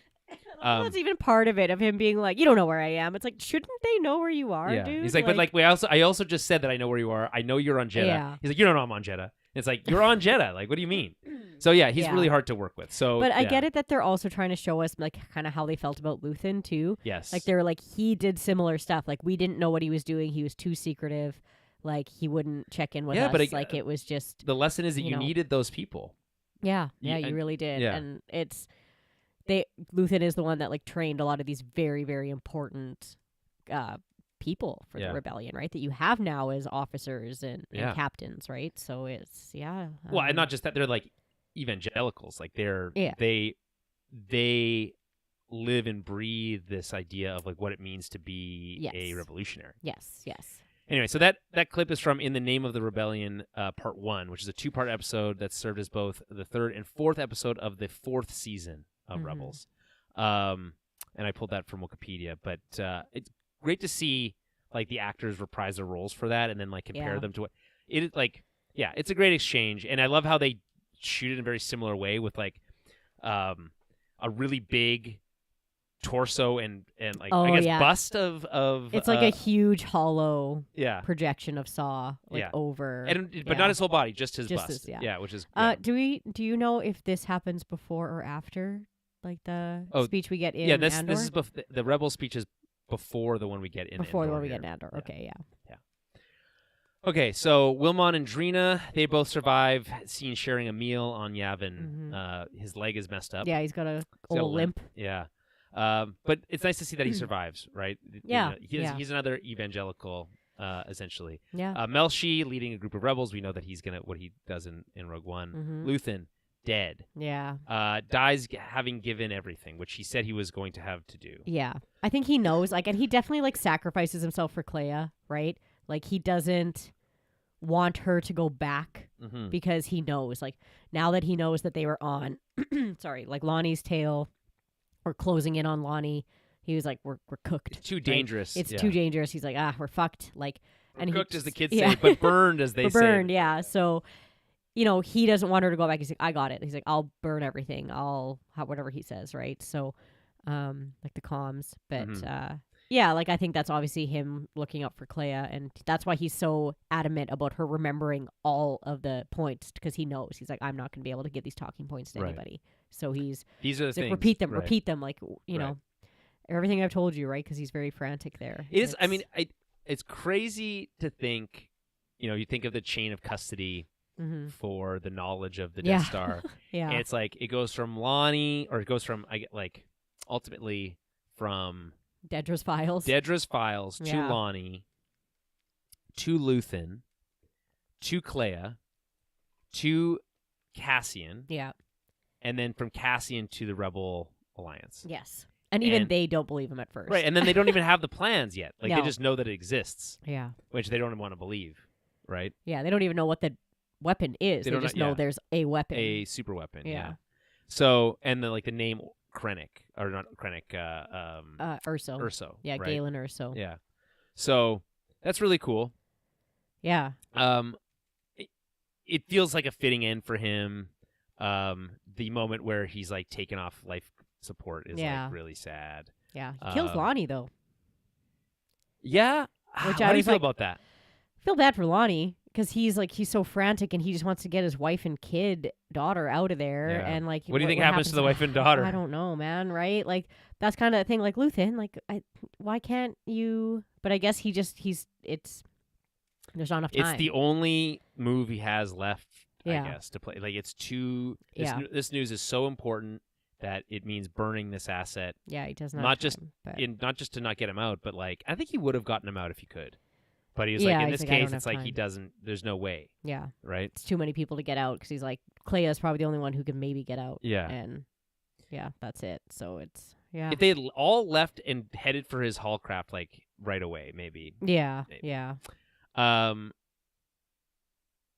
Orson Krennic. Oh, sorry, Vel. Yeah. Seen dining with Mon Mothma at the final montage. Still active in the rebellion. Mm-hmm. I do like the thinking about like all these characters that are like now in the background. Yeah, right.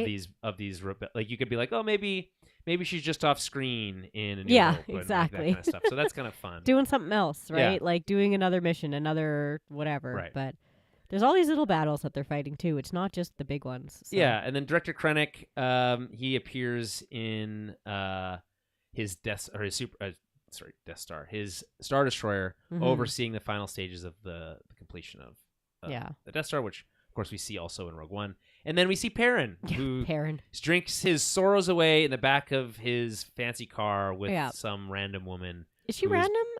Yeah, I thought that was what's his name's wife? She's not a sex worker? No, I thought it was Draven. Oh, is that Draven's wife? I thought that was That's crazy. I could if be that's wrong. true, that's crazy. I could be incorrect. I like to, you know what? I like to think that that's what it was. It's I couldn't be incorrect, but his sister-in-law. Yeah, that's kind of what I thought. But like they're just still boozing and partying, and like that family's still taking care of them. Him and his daughter. I had kind of thought of it more like as a sex worker. Yeah, it could be that too. Yeah, he's kind of just like I'd have to like see the actors side by side to. I think you might be right about that, but either way, I prefer. That's my headcanon either way now. Yeah. I also like, and now my headcanon is that he's having an affair with. And that wouldn't be his sister-in-law. It would just be his. How's that work? It's because it's your in-laws. It's your in-law. It's your child's in-laws, Yeah. so they're not really related to you at all. No. There's no. Yeah. Yeah, that's like Adam's parents to my parents. There's some his sort daughter's, of term for that. his daughter's mother-in-law. Okay, so we're gonna speed through the recap here because we talked a lot about this. Yeah, unfortunately, the recap the itself isn't that like we don't have to cover too much ground. So yeah, I will mention a few things that happened in parallel, or at least in the same year. It won BBY. Right. The rebel mission to Mandalore occurs. Sabine Wren and Ezra Bridger rescue the former's father, Ulrich Wren, from an Imperial prison. Aided by the Spectres, several Mandalorian clans unite and eliminate the forces of Imperial allied Mandalorian Governor Tiber Saxon. Sabine Wren passes on the Darksaber to Bo-Katan Kryze, who leads as Mandalore. Right. Of course, this all ties directly into the events of The Mandalorian. Yes. Season 2 and 3. Interesting there that it's all happening at that same moment. Right. At some point afterward, the Empire would launch the Great Purge of Mandalore, destroying much of the planet and its people, with survivors scattering throughout the galaxy. The Imperial forces were led by Gideon, who eventually seizes the Darksaber. Grand Moff Tarkin informs Thrawn that his TIE Defender program has been halted in favor of Krennic's Project Stardust. Right. Considering that the loss of the TIE Defender program would outweigh the loss of Hera Syndulla, Thrawn leaves Lothal to the incompetence of Governor Price to plead his case to Emperor Palpatine. Kanan Jarrus mounts a rescue of Hera Syndulla. And in this rescue, Kanan is killed, sacrificing himself for the rest of the Spectres. Ezra Bridger enters the World Between Worlds. This is basically series finale of Rebels is happening during these events. Enters the World Between Worlds, saves Ahsoka Tano from Darth Vader's blade at Malachor with the former Jedi's guidance under the eyes of Morai. He then That's the bird. Yeah. And let's go of his master as Tano did hers, resisting the temptation to prevent Kanan Jarrus's death, and thus Darth Sidious and the dark side of the Force. Parting ways with Tano, Bridger returns from the mystical realm and rejoins the Spectres. The liberation of Lothal occurs. Ezra Bridger lets go of the Force illusion of his parents, defying Darth Sidious's ploy before sacrificing himself to free Lothal, the planet, and the people who cared about it from Imperial forces under the command of Thrawn. Right. Together with Thrawn, Bridger is taken by a pod of Purgle to Peridia in another galaxy, which of course we see in Ahsoka.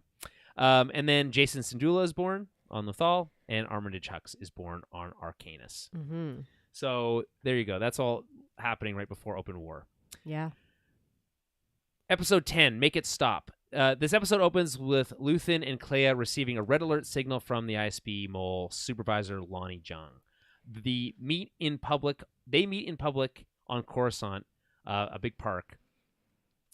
Lonnie warns Dedra is assembling a team to capture Luthen, and then also has some big explosive intel. I love how he's like, "Get to it, man! Like, if this is so big, tell me." And he's like only willing to trade for his safety. The Empire's energy program is a front for the Death Star. The Gorman Rebellion masked the extraction of Calcite from Gorman, and the occupation of Jeddah is for kyber crystals, not to eliminate the partisans. Orson Krennic has been building a weapon for over a decade, and Lonnie mentions a name, Galen Erso, the eventual architect of the Death Star's flaw.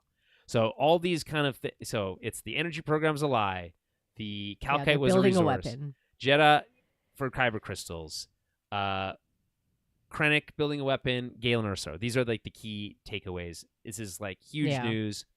So after promising to help Lonnie's family, Luthen kills him, likely to prevent exposure, to preserve the mission, or out of some form of mercy that he's not caught and tortured. Yeah. Probably all of the above. I think it's definitely because he can't risk him being caught. Yeah. And yeah, it's a bummer. It's so sad. It's a bummer because it's like he was such a loyal soldier. He wanted out. Yeah. It was he was told no, basically. Yeah. You can't leave. And then in the process, having finally brought the news that like allows for all of Star Wars to happen. Yeah, essentially. Without Lonnie. Yeah. To this, like, it's funny, like I think about these moments and I think, what would George Lucas think about all this? Because it's like, this wouldn't exist without A New Hope, which was, of course, like a brainchild of his own. Yeah. And then in like some sort of like meta reverse way, A New Hope doesn't happen unless these events in this show take place. So it's all kind of a snake eating its own tail. Of course, but it's fun. Like when you have like they've stolen the Death Star plans. It's like, oh, how did they know about it? Where did they get them from?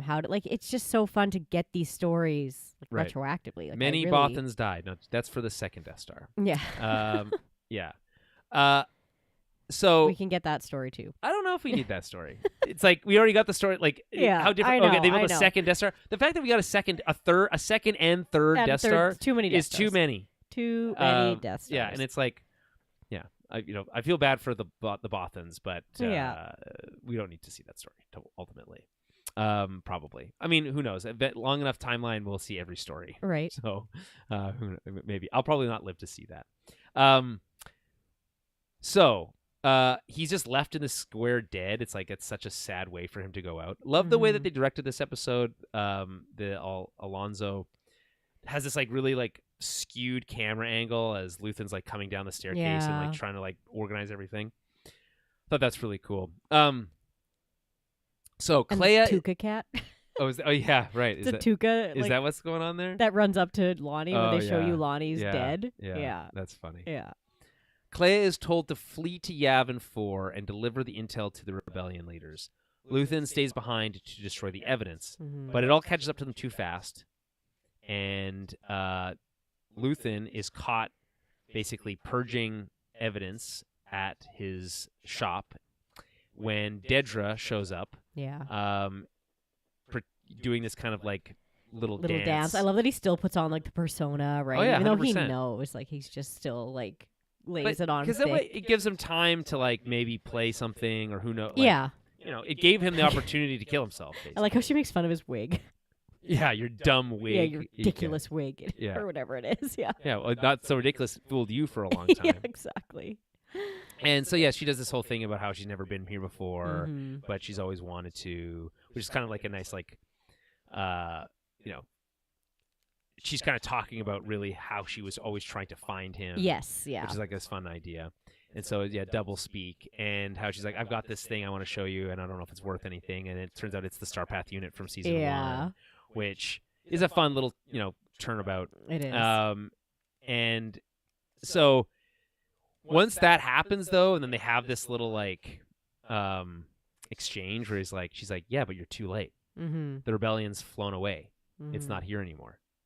And I love that line specifically. Yeah. And so she's just like, it's fine. We'll arrest you and we'll get all the knowledge from you, and it doesn't matter. And then she sees the smoke, and in that amount of time, and she sees the smoke, he's already stabbed himself with that ceremonial dagger, which I think, I know there's a specific name that they mentioned for like the culture and the species and stuff, and that's all nice. We don't have time to get into those details. No. So really cool. And also, like, I love how she asks, like, oh, is everything in here real? Right? Yeah. And yeah, some of it is. Yeah, most of it. Yeah. She needs him to live, though, so she calls in like the squad to take them into the hospital right away. Yeah. But he's like mortally wounded. Clea, learning of the cacher, begins a covert rescue mission. So do you think she goes into this like to try to get him out, or no? She knows that he's. I think she knows. I think maybe like to see, but I think once she. He would have told her to knows, kill him like when she knows that she's not going to be able to, like, move him out of there herself. Right. She just knows. It's really risky of her, though. It is, but I think she also knows that, like, for Luthen, like, obviously he already tried to do this, but he would rather be dead than to have them, like, bring him back and to torture him and everything, right? So she knows, like, that's she would have, and they would have had this conversation before. Yes. Like, if I'm ever in this position, kill me. Yeah, right? Exactly. Like, that's what he wants, and she knows that. So it's like a mercy. Like, it's not. Yeah. So this sequence, though, is so cool. Oh, she's so badass here. I love later when they, like, mention, like, oh, it's a team of 3. Yeah, it's just like, no, just one person. One nurse. So she poses first as a patient with a bleeding hand to get in, and then, which isn't even, like, her hand's not even bleeding. No. Before taking on the disguise as a nurse. I love that she's like cracks the like lockers. The little locks, looking for the clothes. I know. She avoids detection and plants bombs to cause a diversion. Mm-hmm. Enters Luthen's medical room. Does it like she's like carrying patients around and she's doing all these things to like get further didn't that up. patient look like ET to you? Which that in the chair? Yeah, the old grandma in the chair. No, I that didn't. I didn't clock that, but like. I don't know how. I don't know. What would you even search for? Clea, old patient. I don't. I would be shocked if. I mean, I know that they've been teased, like they're in the background of episode 3 and stuff, but that like it's not the right color. I'm already seeing pictures of ET coming up, but I don't think that the face isn't the right shape. I don't think. No. Yeah. Fair enough. Yeah. I thought it looked like ET because it had a little hood up at first, but I just like that she like steals. She's like, "That's okay, we'll go somewhere else," and then like they go this other way, and then the way that she interacts with all of the Imperial officers, it's like, "Sorry, it's closed." And normally she'd be like, "Oh," she'd be able to. In other stories, when you're not dealing with the ISB, you'd be like, "Well, I'm a nurse, I have to get up there for this thing." Like, okay, I'll let you through. Yes. And then, but like they're like, "Absolutely not. There's no getting through." Yada yada yada. So she creates this diversion. She gets up. I love how she shoots a stormtrooper right in the head. Yeah. So sick. She shoots another one, and I love. And Tony Gilroy talked about how that set they were like being basically told they didn't have the money for it. Yeah. And they're like, "You guys already built 2 giant sets. We can't build a third one." But they did. But they built this very like efficient set. Mm-hmm. It's just one. It's like 3 hallways basically. Oh, okay. Yeah. That makes sense. And they basically built those 3 hallways, and then they shot it in a way that like make them look different. And then like he's like, I love how you can like see everything from everywhere because of this horseshoe shape. Yeah. And you get like all this great framing opportunities, and you get like it's amazing. Yeah. Right. So you get to see Dedra like watch as the officers come to arrest her. Yeah. And all that stuff. It's like it's great. So I thought this is just so awesome because again, it's like she could die. This is where like the stakes are real. Yes, exactly. See, I thought the same thing about the hospital being very fun. Look at like a Star Wars hospital that isn't like Camino, right? It's not like just a med bay. It's not that different from Camino. Like no, it's all white and but I really liked all the glass and the horseshoe shape and how you could see what was going on the other floors. It was like, quite cool. But. Which means which is crazy that she gets away with like shooting so many people when they're like in front of a window. Yeah. Some of them are kind of in like a stairwell though, and she like drags the bodies out of the way. But you're right. Anyway, she finds her way to Luthen, and as the notes say, gently euthanizes him. Yeah, she kisses his forehead and sheds a tear. Yeah, basically like unplugs his life support. Yeah. Yeah. And what's so brilliant about this episode is that they're bookending this kind of with the flashbacks from season 1, episode 1. Yeah. And where we get Andor's origin story. Yeah. Instead, we get Clea's origin story. I was not expecting this. Neither was I. Yeah. And it informs everything about her in a way that like recontextualizes everything about her from before. Yeah. But also shows, this like why she would care so much. Yes. About this not just why she shed a tear or why like she cares enough to put him out of his misery so he's not tortured, all that stuff, but also like why she cares about the mission. Yeah. Why the mission's so important. So yeah, what do you feel about the flashbacks? I really liked it. I thought it was like a fun little. Did you like when they went to Naboo? Yeah, right. I thought that was Naboo. Sweet. Yeah. I thought it was like a fun little detail that when he was a soldier, his last name was Lear, and that's Rael. Anagram backwards, right? Yeah. Or Luthen Rael backwards. I was like, oh, okay, so he kind of flipped his name or whatever. But I see in your notes here that he's an Imperial LT. I wasn't too sure. It's not true. Okay. No. Okay. That's not true. It's just not entirely clear. It's not okay. So it was meant to be ambiguous. Yeah. Maybe. How old do you think Clea is? When he finds her in the flashback? in 1 BBY. Oh, in man. like the contemporary timeline. Mid-20s? Okay, I think that's probably fair. Under 30, maybe 30. But... So we know that the fall of the empire, the empire rose from the ashes of the Republic, 19 BBY. Mm-hmm. So 19 years. It's assumed that in like best case scenario, Clea is like 6 or 7 years old, 19 years ago. So that puts her at like 25. Okay, yeah. Ish, yeah. Right? And that's assuming that Luthen's working for the Imperials at that time. We don't see the one thing I know for sure that we do hear the sound of a Clone Wars era dropship. Okay. Because that's a very distinct sound. Yeah. And so I'm like, okay, is this a Clone Wars thing? But it's like, is he a separatist? But we're not hearing clones. No. So, but he could also be I was thinking he also could be a separatist. That's what I was thinking is maybe he was a separatist because you feel like he's a bad guy because they're taking out like innocent people. But again, that's why maybe it's the Imperials, right? Yeah. But it could just be like any war on any planet. It could be. Could be any war on any planet. Yeah. But if it was the separatists, it's like it would be droids then, probably. That's true. Right? These are obviously people. Yeah. This is crazy when he's like bring out the 50. I was like a 50 caliber? Yeah. Or maybe it's a 50 pounder. No, I think when they said bring out the 50, I thought they were talking about people. I think my interpretation was that was like generic war jargon, and that you could call it a 50-pound gun and then a blaster or whatever. Oh, maybe. It could work. Like that thing that they see them like in Gorman when they're like blasting people with those massive, like, those big guns. Yeah. So I mean, either way, he's like. So we see Luthen. We meet him at his youngest, which is I don't know. You call him. How old do you think he is here? In his 40s? Yeah, I would say. Oh man, I just like you could see how like troubled he is. Oh, in make this it scene. stop. Make it stop. Yeah, and he's like saying that in a different language too. I guess. Right? We just don't know it. Like the You're thing about this is that like it's the two so things, but unclear. There's so much unclear about what's going on. I know, Where which is I kind of like. When it's is like, he? All right, so this is like a cool little bit of backstory that like they could build on. You never know if they really wanted to. So the takeaway is that he finds Clea hiding out in wherever the hell they are. I feel like they're on a ship. Maybe on a ship. Like but during some sort of like genocide of some kind. Yeah. And That's what it he's a seems like. participant in it, but it's like he's completely broken him. Yeah. And so from this moment on, he defects, presumably, takes in this girl as his like pseudo daughter. Yeah. The way ward. he's like, yeah, as a ward. He's like, yeah, you're my daughter when it suits. When it suits, yeah, he's just always kind of like He's wishy-washy, aloof. kind of a yeah. kind of a jerk. Yeah, he does kind of. It is very much Batman Robin-esque. It's Yeah. like, you're not my son, but also you're my like Yeah. partner in crime. Mhm. So She's just so hardened too by like a young oh my age. god, yeah, right away, like, and Yeah. you know, any young person who's like gone through Mhm. something like that, like they're often like, It does make sense way as beyond to their why age. she's like so mad about like the stormtroopers and like the Imperials and stuff, Yeah. right? That maybe that he was one, right? But at the same time, you think you'd hate him a little more at the beginning of like, no, you're one of them, right? But yeah, but I think she's like, he offers her yeah. help, right? Yeah.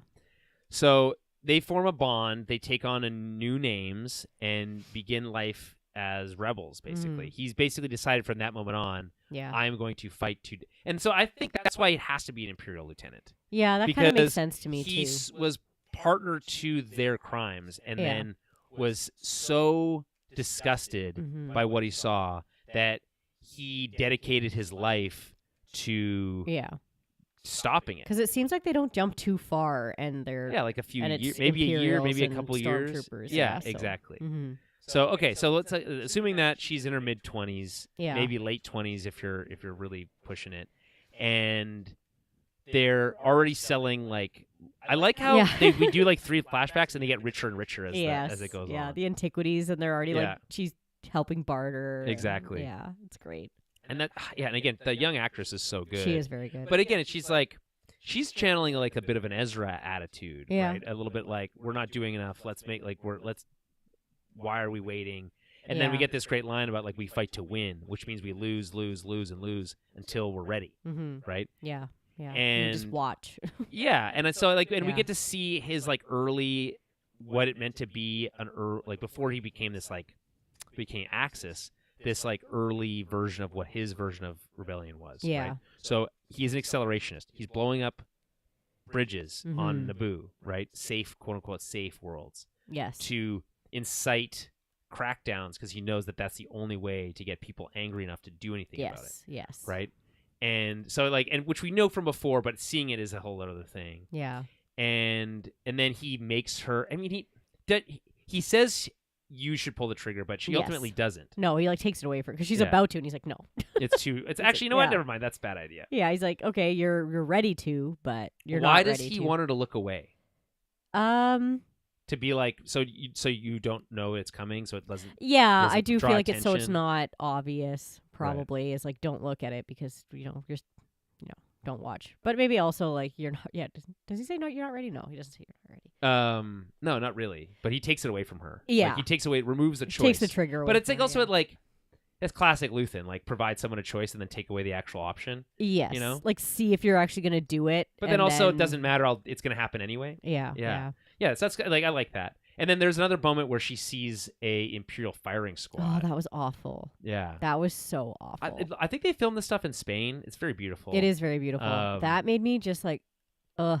And it, like how he just walks away and she just goes and watches it and everybody else is turning away and ugh. Yeah. And it's like, we didn't do anything. It's like, because one stormtrooper was killed, they're like rounding random people up and shooting them. It's crazy.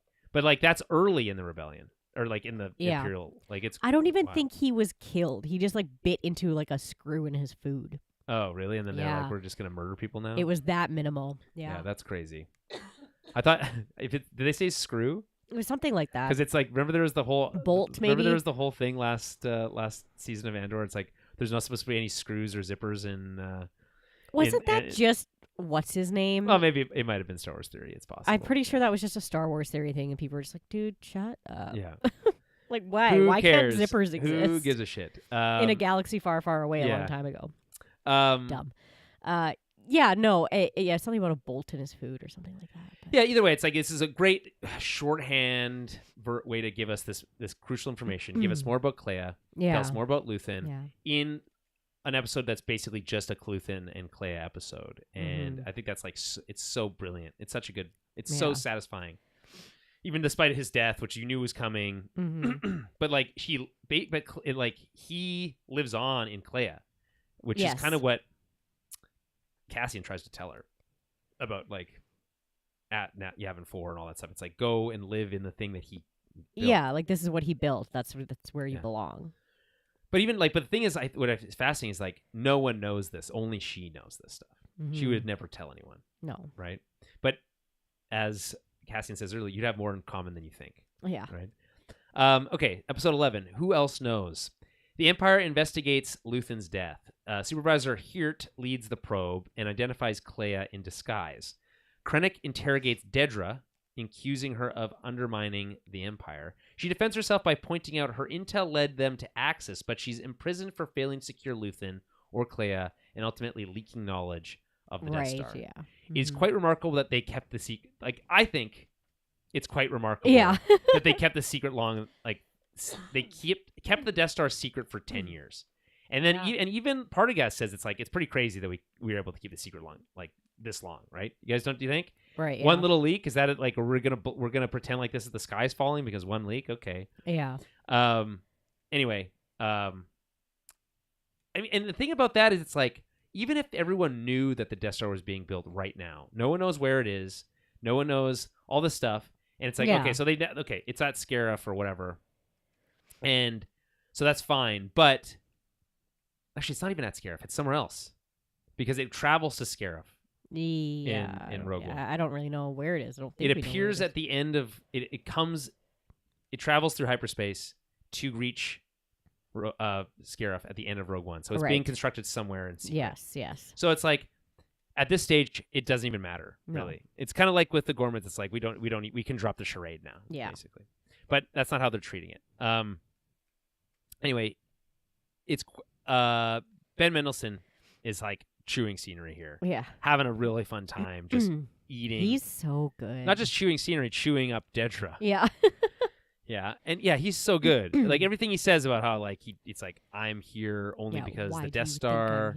Who else knows? No one else knows. And then it's like, this is how we slowly peel back the layers of, like, oh, he turns off the cameras too, which is like always such like, a cop thing. Right. Yeah. And then how he's like, oh, so you got these packets. Why didn't? She's like, I know I should have reported it, but I didn't report it because I was looking for this stuff. The scavenger moment. Yeah. And yeah, it's just like all unwinding for Dedra. She's like, she's like, I was trying to do the right thing, and yeah, okay, I got a little bit of information I shouldn't have, but like, why is that such a big deal? Oh, because Lonnie stole my code cylinder. Yeah. I wish they'd use the term code cylinder instead of whatever they said, code something. Yeah. Because that's what those little cylinders are. Yeah, the little they're like pens. Pens. Yeah, they look like pens that are always in their like pockets. Yeah. Mm-hmm.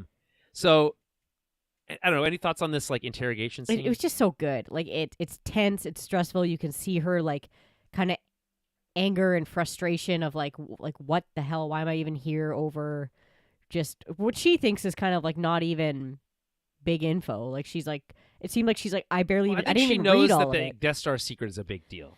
Yeah, that's true. But I feel like she's like, I didn't even read all of it. Like she's more looking for like Axis stuff, and she's like, I was trying to look for information that you guys buried because like you're messing things up. But you didn't tell me. You had this information you didn't tell me about. Exactly. Right? So she's trying to like turn it around, but it's just like not working for her, right? But yeah, I specifically love the finger on the head thing. I'm like, so do you think she's trying to talk her way out of this at this point? She's like, I can still help you. A bit. Yeah, like probably backpedaling, being like, this isn't as big of a deal as you're making it. Like I didn't do, like I brought you this. I brought an Axis. She's like, well, did you? Because he's like dying. Well, he didn't even know that like, he was dead yet. But yeah, she's like, yeah, if basically if Lonnie had my stuff, then like he stole it, right? Kind of. Right. But they think she's working with him, right? So. Yeah, I mean, it's like it doesn't even matter. It's just like we have a scapegoat, so that's all we need, right? Somebody needs to get blamed so that Palpatine has someone to force lightning. Yeah, exactly. Yeah, and like the thing with like here too is like he was her assistant, and he's just so willing to step on her face to climb over her. You know, that's why he gets what he deserves. Oh yeah, human shield. That scene was crazy. That is, oh my god! I was like, wow. That was like horror. Yeah, grabs him and like I think immediately kills him, and then uses him as a human shield. Yeah, his like head's just flopping. It was so gross. My god. And like, you know how they talked? I don't know if we talked about this in the last episode about how they actually wanted to bring in KX. Oh yeah, or K2. yeah, as like a horror movie. As like a horror movie, it's like, oh, Yeah. he was supposed to come in on like a freighter or something and like be like murdering Yes. people, like kind of let Yeah. loose. But they're like, oh, we didn't have the budget, so we had to go a different way. Yeah. It's like they got their another great horror hallway scene. Oh yeah, of, good like, point. Take K2 just murdering dudes down this hallway. Even I love that, like, how when big guy I love how he's like, "Are you with us?" Nope. No. just knocks It's him off. so yeah. he just knocks him. He just kills him in like Kills one him. Yeah, blow. it is so fun getting to see him unleashed on like Imperials because they look at him being like, oh, that's one of ours. Like, Right. what? And they're He so gives him confused. just enough time to get close enough to kill him with his bare hands. Yeah, and it's like, yeah, that's what you guys get for making these horrendous things Yeah. that are so powerful that they Yes. can just kill a human by swatting them. I've been to Coruscant But- once. He's like, Yeah. he's like, there was 200 KX droids.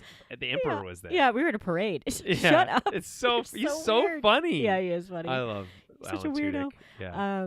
But yeah, no, that scene was wild with like Hearts and how he dies. Like, oh, gross. Yeah. It's It's great. It's a great it's scene. great stuff because it's like this guy sucks. Yeah. Okay. So But yeah, and then she still gives him the info. It's crazy. yeah. She's like with the pulse codes and everything. It's like, Yeah, because he here comes back and says like, I basically need your help, and she's like, why would I help you? yeah, And she should have just stopped there. yeah.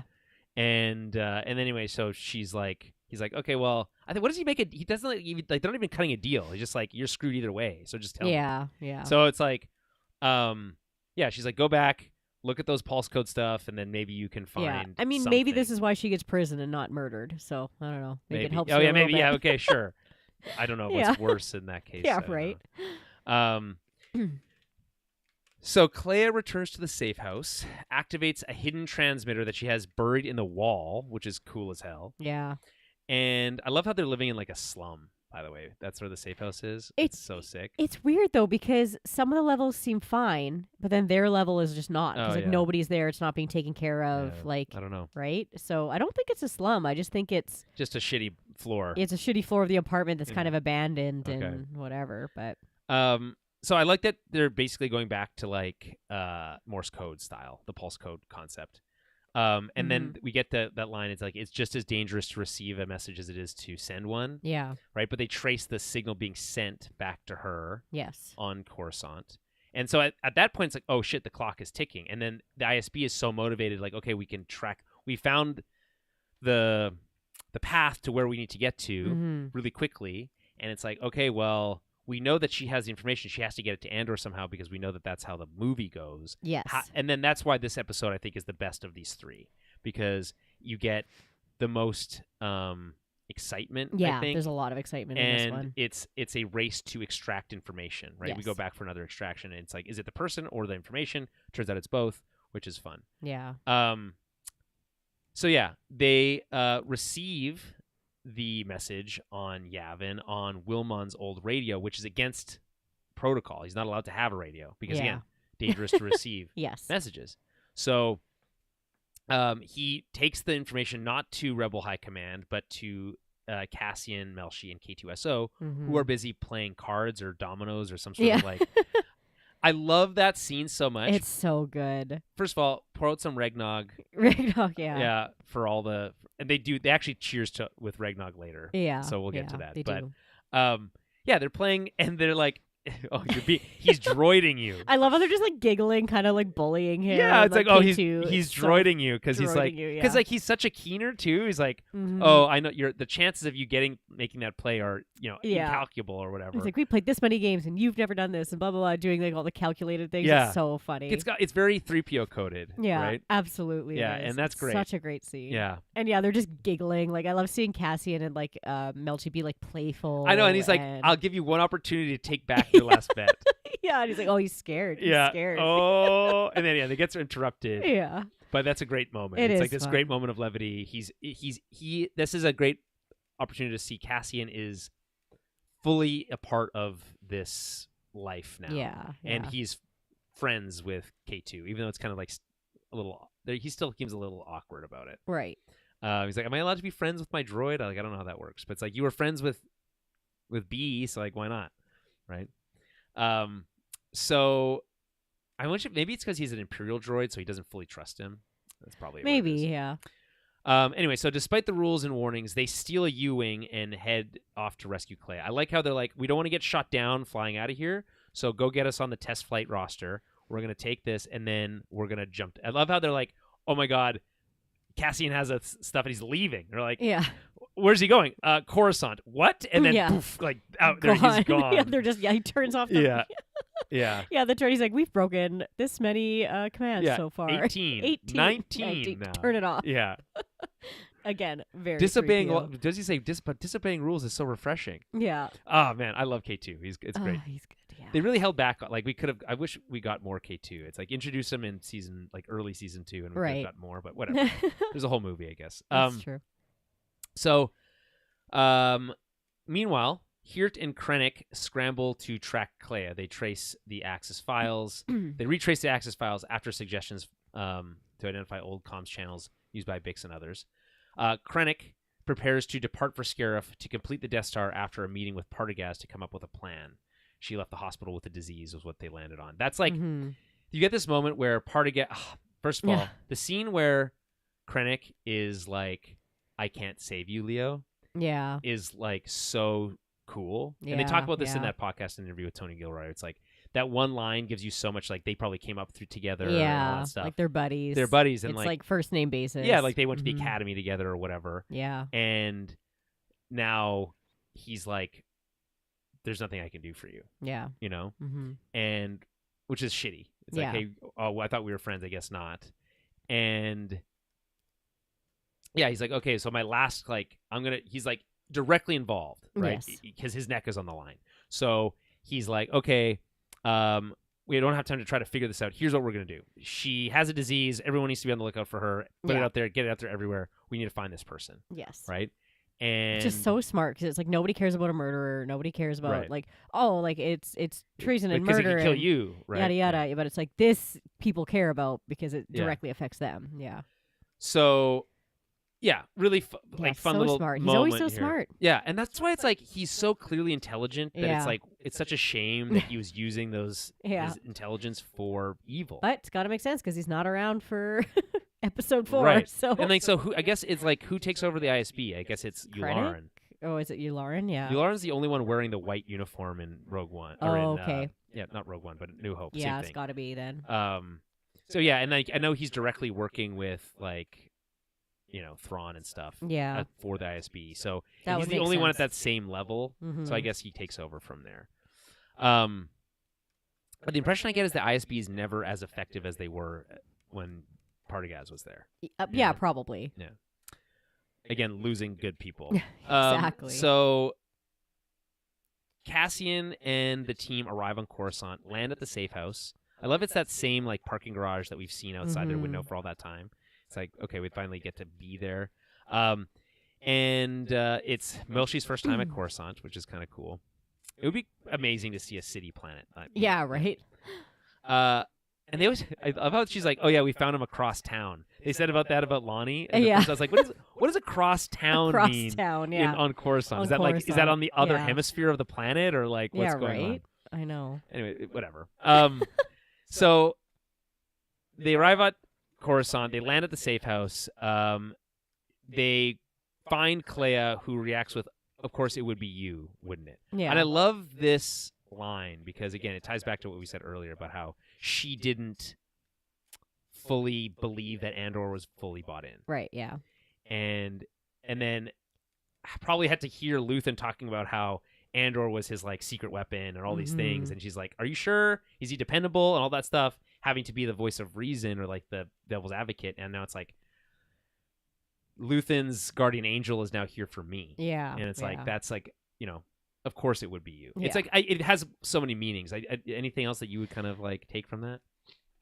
No, I don't think so. I think it was just, she's like, but exactly what you said. Like, of course it would be you. Like, who else would come? Like, right.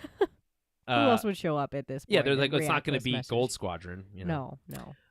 So K2 watches the ISB ship arrive and witnesses the like comms block. Yeah. He's like, oh no. Uh-oh. Yeah. Oh, no. Yeah. And then he's like, what I love about K2 here is that he takes initiative to like, he's like, I'm going to Yeah. He's help. like, well, gotta go tell him. Yeah. Okay. So Gotta go he get like him. goes and what I don't understand is why he didn't turn off the comms block. Because he goes to the ship, he kills the Right, people on the yeah. ship, and that Maybe he just didn't know that the comms were blocked. no, he maybe thought did they were know. just down. He did know because he wasn't able to contact. No, but he might have just thought they were down, not blocked. Or maybe he doesn't know how to unblock them. He's a Imperial droid. Yeah, it's true. He's also the other thing is maybe he left it up because it keeps him protected. Because if they're able to call out for backup, yeah, they then can't. they can't get out. That as is easily. part of it too. So maybe that's what it is. We'll go with that one. Yeah. And then he comes up to do he's like, okay, I'll just come up there and help. Yeah. I don't know how he knows exactly where to go, but and maybe he told them earlier. It's like it's level 27. Yeah. End of the hall. And then he comes up. The Imperial troops close in. They're tracking the signal. They mistakenly go to the wrong floor, which I think is fun, right? Yeah.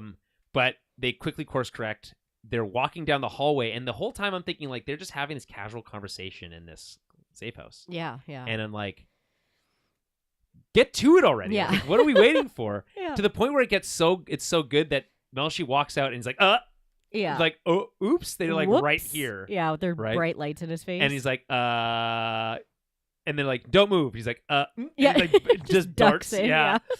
That's great. Because it's That's another what one's I like, do, oh, well, too. you can't shoot Melshi. We know he survives. Yeah. So, and then anyway, they throw this like stun grenade. It's, stun grenade. And it like wounds Clea Mm-hmm. and like knocks out Cassian or like blinds him. And then they're like, but fortunately Melshi's still up and he's like able to like hold the door, so they're able to get back up. And they would have been totally screwed probably if it wasn't for K2 murdering everybody. But I also love that they just don't know what's going on. Like K2's not yelling anything to them. He's not trying to. He's just like what's happening out there? It's like, oh no, it's God, K. Don't worry, it's just K2. screaming too. Like Yeah. it's wild. And then we get to see Hirtz's. Yeah, I guess horrible so. death. To be fair, technically the final shot of episode 11 is the squad moving in. Mm-hmm. And then I was like, that's an interesting choice. Like, why not just like wrap this up in this episode before going on? But it's like, and then you get this like action beat at the beginning of this episode 12, which Right, is like, so it spreads it out. But it's like you could have done either way. It's 6 of one, half a dozen of another. Yeah. Okay, episode 12, Jedha Kyber Urso, which is like the keywords, Key points. Yeah. for Rogue One. They could have just called it Rogue One, but I guess, whatever. So the story resumes where we left off. Cassian convincing Clea to come to Yavin to honor Luthen's legacy. Imperial troops storm the safe house, led by Hirt and Sergeant. I love how he's like, you can tuck in now. Yeah. He's like, yeah, you can just hide. Yeah. I get the impression that like that sergeant was like, this little kid is bossing me Why around? are you Yeah. here? Yeah. Yeah. That guy's huge. Yeah. He's so giant. Giant dude. Yeah. And then, so Melshi gets caught, stun grenade, yada, yada. Mm-hmm. K2 comes to save the day. They flee back to the U-Wing and escape to Coruscant just as additional troops are converging on the location. I always love the sound of the Wee-oo, cop. wee-oo. Yeah, I love it. I don't know why. It It's just like European sound. It is. right? It's Yeah. very European sounding, but it just sounds so like pitiful. I Like- love that they're showing that like they're using the right vehicles here Yeah, because it's yeah. the Imperial like dropships. Dropships. Yeah. And those are the same things that like chase. They're very Mhm. similar to the things that are like chasing them down. Yeah, I feel like the Yeah. Emperor shows up in those a lot too, because like the one with the wings, like. No, so that's the no, Lambda that's class the Lambda. shuttle. Sorry, and I that's, always get the. It's because the wings fold up on both. but that of them. I no, get but them that's not even confused. what's like the police have those like you see them. You saw them a lot in Rebels. Those like, they have like an open side. And they're kind of like condensed. yes. And they kind of like a circular Yeah. front window that kind of looks like a TIE fighter. Yes. So yeah. those are what is coming out. Yeah. And chases. I think there's like versions of those that chase down Ahsoka when she's being captured and stuff. There's like early Gotcha. versions of them. Yes. Sorry. I thought you meant what the TAC team shows up in. Oh yeah, no, that's like Yeah. a mini Lambda, and that's Yeah, cool. yeah. Okay, so they get back to Yavin. Mon, Bail, and Draven struggle to maintain unity as they fight with Saw Gerrera, who is now completely paranoid. Mm-hmm. We talked about the scene already, but it's a nice kind of like through line thread to Yeah. what was happening in Rogue One. We get Admiral Raddus, who Yeah. sacrifices himself in Rogue One. Yeah. I guess to make room for Admiral. It's a trap. Later, Akbar. Akbar. Thank you. Mhm. Anyway, Radis reports that the stolen U-Wing's returning. They're like, is it Cassian? They're like, it could be anyone. Mm-hmm. Anyway, they assume it's Cassian, but they can't be too careful. Yes. And even like K2 is like, why aren't they answering us? It's like they think we could be anyone. Yeah. So Cassian and crew are escorted in by some X-Wings and greeted by a squad of soldiers. Yeah, I love what K2 waves at them. Yeah, that's good.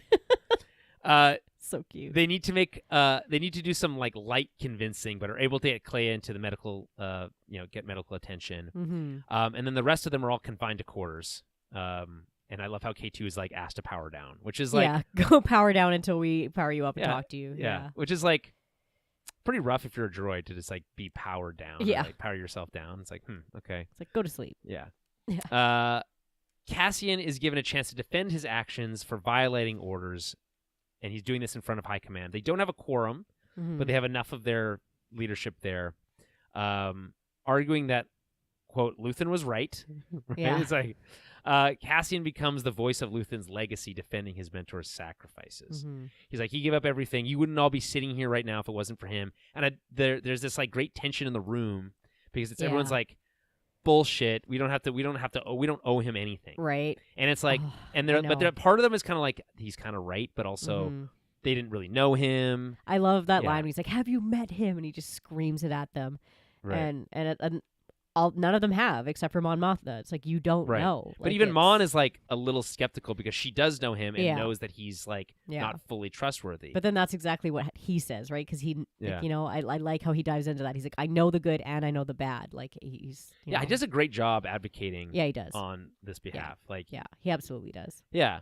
So he's like, I get it. He died for this information. I believe with Yeah. all my soul that he is a person that, if this information was important and willing to die for it, it has to be true. Yeah.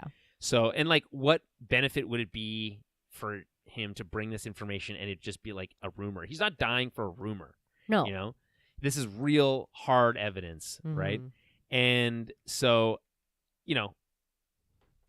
it's a little frustrating to watch like everyone kind of push back so hard here. I do love the jab at Bale for Mon's escape. He's like, when was the last time you saw him? He's like, it was a year ago when I helped Mon. Yeah, escape. and he's like, noted. He's like, yeah, okay, fair point. He's like, fair. My guys were bad, so yeah, you got me there. Right, and then you have Senator Palmo, who's the black woman with the hood. Yeah, she's always just the negative Nancy, though. Yes, even in Rogue One, she's like, we shouldn't fight, and she's like, and it's like, what are we even doing? Like, why are you here? Yeah, so she's like, boo, we don't need it, bullshit. And anyway, so she's kind of like the voice of dissent in this whole group. Yeah, I think he's just paranoid. He's paranoid like Saw because they were just dealing with crazy Saw a minute ago. Yeah, and so that's a great framing too. It's like we're dealing with this another Saw, basically. Yeah. How can we trust him? Yeah, exactly. And it's like, so they're kind of already in that mode, and he has to kind of like talk them off the edge. Yeah.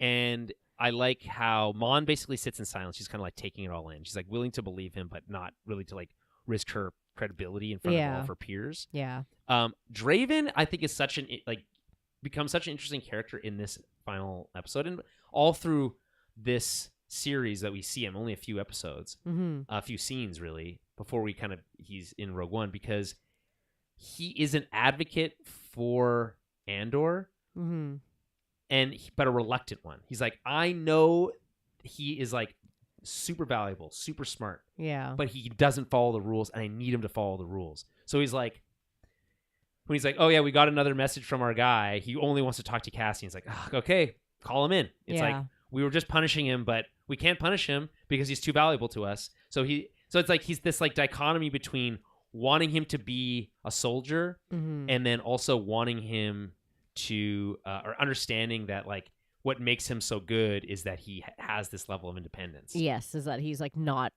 by the book. Yeah, but I mean, he makes this case. He's like to Draven in this. He's like, "What do you want? More do you want from me? I'm here. I committed to it. I'm not working with Luthen. Yeah, he's like, exactly. He's but like, this was important. Yes, right. It's like this is kind of the last. But yeah, no, I totally do get it from their perspective too, where they're like, Luthen doesn't even check in with them. He doesn't even talk to them. Yeah. And then they deal with nutcase Saw all the time, like going rogue and being insane. So it's so hard for them to be like, okay, we can't deal. How do we know this information is even like true? Yeah, because it's like Saw's already going nuts on his end. So it's it's fun to kind of see all of it, right? The backgrounds. And like the best part, I think, maybe not the best part, but a great part is when he's like, well, then I want permission to go visit the infirmary. When they're like, yeah, you're confined to your barracks. And Mon's like, without even immediately. hesitation, is like, permission granted. Yeah, before anybody else can say no. She's like, yeah, permission granted. I also love her line earlier. It's like, makes dealing with the Senate seem easy. Yeah. Her little like sideways. Yeah. Yeah. It's like, man, we're just dealing with more of the same. Also, it is. I mean, there's an interesting element of like, okay, you were a senator in the Imperial Senate. Mm-hmm. Does that automatically entitle you to leadership within the rebellion? Like, I don't know. Right, but I think it's because she was already. Yeah, Mon, yes. Yes, Mon. But like, there's two other senators, Bale and what's her name? Yeah, we that's just talked true. about, right? That's true. Palmo. Yeah. So Bale also was always helping too, but I don't really know about Palmo. Yeah, but like how much was she? I guess you're just collecting senators who are wanting to defect and. Pamlo, by the way, we're saying that wrong. Palmo was the capital of my brain is getting scrambled here at the end of all this, but Pamlo, sorry, Pamlo. She also appears in animation, I think, in The Bad Batch with Chuchi. Oh, okay, yeah. Senator Chu. They're like advocating on behalf of the clones. The clones, yeah. Anyway, I think this whole sequence is great, where she's advocating, and then he's like, "I'm a joiner now. I told you I wasn't going to be, but here I am. Is that not worth it? Yeah. Like, is that not worth anything to you?" And so Vel is asked by Mon to go spy on Cassian. Very short scene, but it's like, I want to trust him. I want to believe him. Go find out if I should believe him. And she's like, "You want me to spy on him?" And she's like, "Well, kind of." Yeah. I do like that Mon has Vel. Like that. Yeah, they're her cousin. both there. It is nice that they both end up there. And because earlier she's like, because I worry about her, I care about her. Yeah. And then Belle's me like, yeah, they want me to know. Mon wants me to know if this is worthwhile. So she's like she's willing to just like cut straight to the chase. Yeah. And I love this sequence. This might be one of my favorite sequences in this. I know I've said that already, but like this might be one of my favorite sequences in this episode because they've got this like old wartime buddy type of like relationship now. Yeah. She hated him. Yeah. When they met. She did. Yeah. She was like, "Who is this new guy?" And like and Fuck now him. and like there's this great moment where she's like, "I've heard people talk about being there." And she's like, "If I heard anyone say that, I would kill them myself." Right? Yeah. And he's like, "I know you would." Yeah. And she's like, because she's just so hard now. And then they have, and like, then they reminisce about, and it's raining, so it's moody. They break open the Revnog, and they're like, let's toast to everyone. You know, they mention Gorn, Nemec, Terramin, Cinta, the Gormans, Ferrix, his mother. Yeah. The dead are many. Yeah. Yeah, it's like all these stepping stones along the way to like get to these moments, right? Yeah, and like naming them all, I think was very effective. Like, you know, we hear Nemec, but hear his name said, right? Gorn, who's someone we haven't heard of like in forever. Yeah. Obviously Cinta, which comes from Cassian mentions Cinta. Yeah. Right. And then she references his mother. Yeah. Right. So it's like just a great sequence of like just people who have this like connection.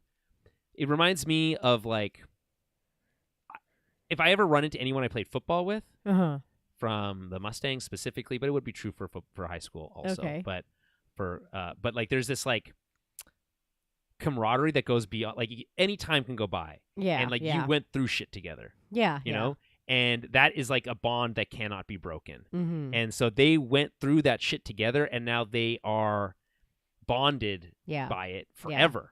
Forever. And so they can truly trust each other on a fundamental level. So he's like, yes, he died for this information. It's worth it. So it's amazing.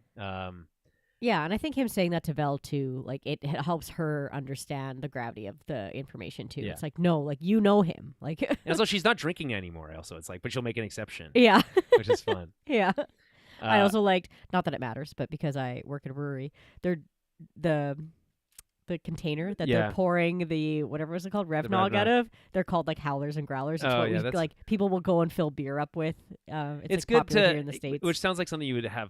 Be called something like that in Star Wars. In Star Wars, I was just like, oh, like that's a growler. I'm like, that's interesting. But yeah, it's just like it's literally just a brown jug. Is Revnog beer? I guess so. Yeah. No, I don't know. It seemed like it was like more hard alcohol to me, but Yeah. You never And then know. so Clea, she wakes up in the infirmary and she feels trapped. yeah. She pulls out her IV and like aimlessly walks out into the rain and in the jungle. She's kind of like having this shock moment, Yeah. right? And then she's confronted by Vel. She's like, "Clea, is that you? Why are you just wandering Yeah. around? Yeah. So, and, What's happening? and I got the impression that she was like gonna wander off into the like jungle and never come back. But I think she would have if she hadn't run into Clea.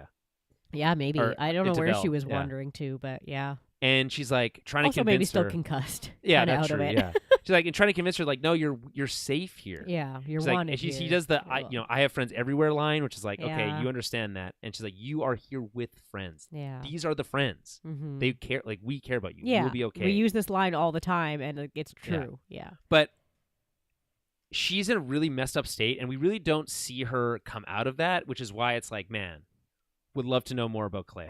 Yeah. Like, what's going on with Clea? Need to know more.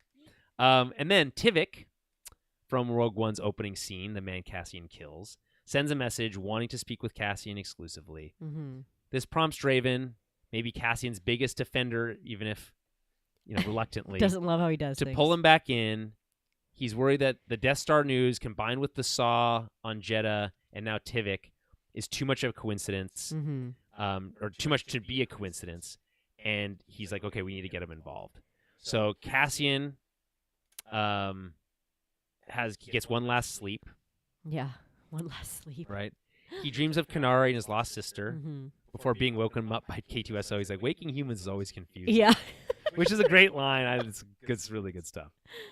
And then he gets a visit from Bail Organa, who is a skeptic, Mm-hmm. but is now convinced that he's part of the team. Yeah, I liked this scene. Yeah, it's kind of like just like a last bit of like, I believe in you, Mm-hmm. right? And coming from him specifically as someone who was a skeptic, gives it more weight. Yeah. You get the "May the Force be with you, Captain" line, which is great. Because we haven't really heard. I don't think we heard that said. No, we once haven't. You haven't until this moment. And there's this conversation about they're talking, and he's like, Cassian just like chuckles. He's like, you guys, you might not trust Luthen or whatever, but you guys aren't as different as you might think. Yeah. Just echoing that, like so much mirroring in this show. And then Cassian, now fully committed, puts on his Rogue One gear. Mm-hmm. It's like he's putting on his Batman costume. Yeah, right? He's like, okay, he's putting on the stuff that he wears for Rogue One. Yeah. He puts on his We're getting jacket, there. he waters his plants, and that's just like they include that because he expects to come back. Yes, yeah. And that's what makes it so tragic. Yeah. And so he walks to the hangar, and while he walks, the music swells, and we get the montage of the surviving characters we talked about at the top. Mel Shee leading a squad, Wilmon and Drina sharing a meal, Mon and Vel bond over also a meal. Yeah. Perrin drinks himself into relevance. Yeah. Clea wakes up, and Dedra, without a uniform, sobs in a cell on Narkina 5. Mm-hmm. Krennic watches the Death Star laser being completed, and Sagra stands in his eventual tomb. Yeah. Eventual tomb. Yeah, I mean, seeing that, like him standing in that little Same window. Yeah. Where he watches his death. Yeah, Yeah. it's crazy. So that's a great moment. The part that sticks out is him catching a glance from the Force healer, and Yeah, like him yeah, giving yeah. her a little nod, Mm-hmm. like, "Hey, I'm embracing my Yeah. destiny. Aren't you proud of me?" Going on my mission. Yeah, and she kind of like from her perspective, it's like, oh no, like it's kind of like this is Mhm. all happening now, and she probably senses this like heaviness about it. Yeah, and you can kind of yeah. see it on her face, and that's all you need. He's like, K2SO, get us out of here. The ship flies off right into Rogue One, which we'll pick up off on when we watch Rogue One next week. Next week, yeah. And the final shot on the farm planet Mina Rao, big Yeah. credits, Cassian's baby. Cradles Cassian's Cradles. baby. It's okay, she says, smiling into Mhm. the light. And that's it. Yeah. How appropriate for an ending. Right? So well done. Everything's so neat and tidy. I don't know if I'll ever I don't like it. wanna review anything else now. This is it's like it doesn't get better than I know, this. like we're gonna be so negative on probably the next thing. No, because the next thing's Rogue One, so I don't know. But Rogue yeah, One is a little bit of it's gonna be hard. It's it's not slapped together, but it's a bit like Yeah. cut together from different elements. It's not Yeah. all Tony Gilroy, so Yeah, it's gonna have a very different feel.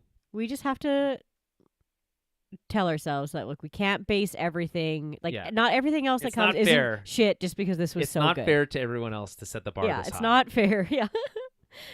We can still like other things even if they aren't as good as this, because Yeah. this is just it's peak. It's This is that's a great way. This it's like is when you have a really really good meal and then doesn't mean other meals aren't going to be good, but you always think you'll about always that think one. about You're that like, oh one. man, that that dish was so good, right? Yeah, that's true. Yeah. This is I mean, if we're comparing this to food, this is like the filet mignon. Yeah.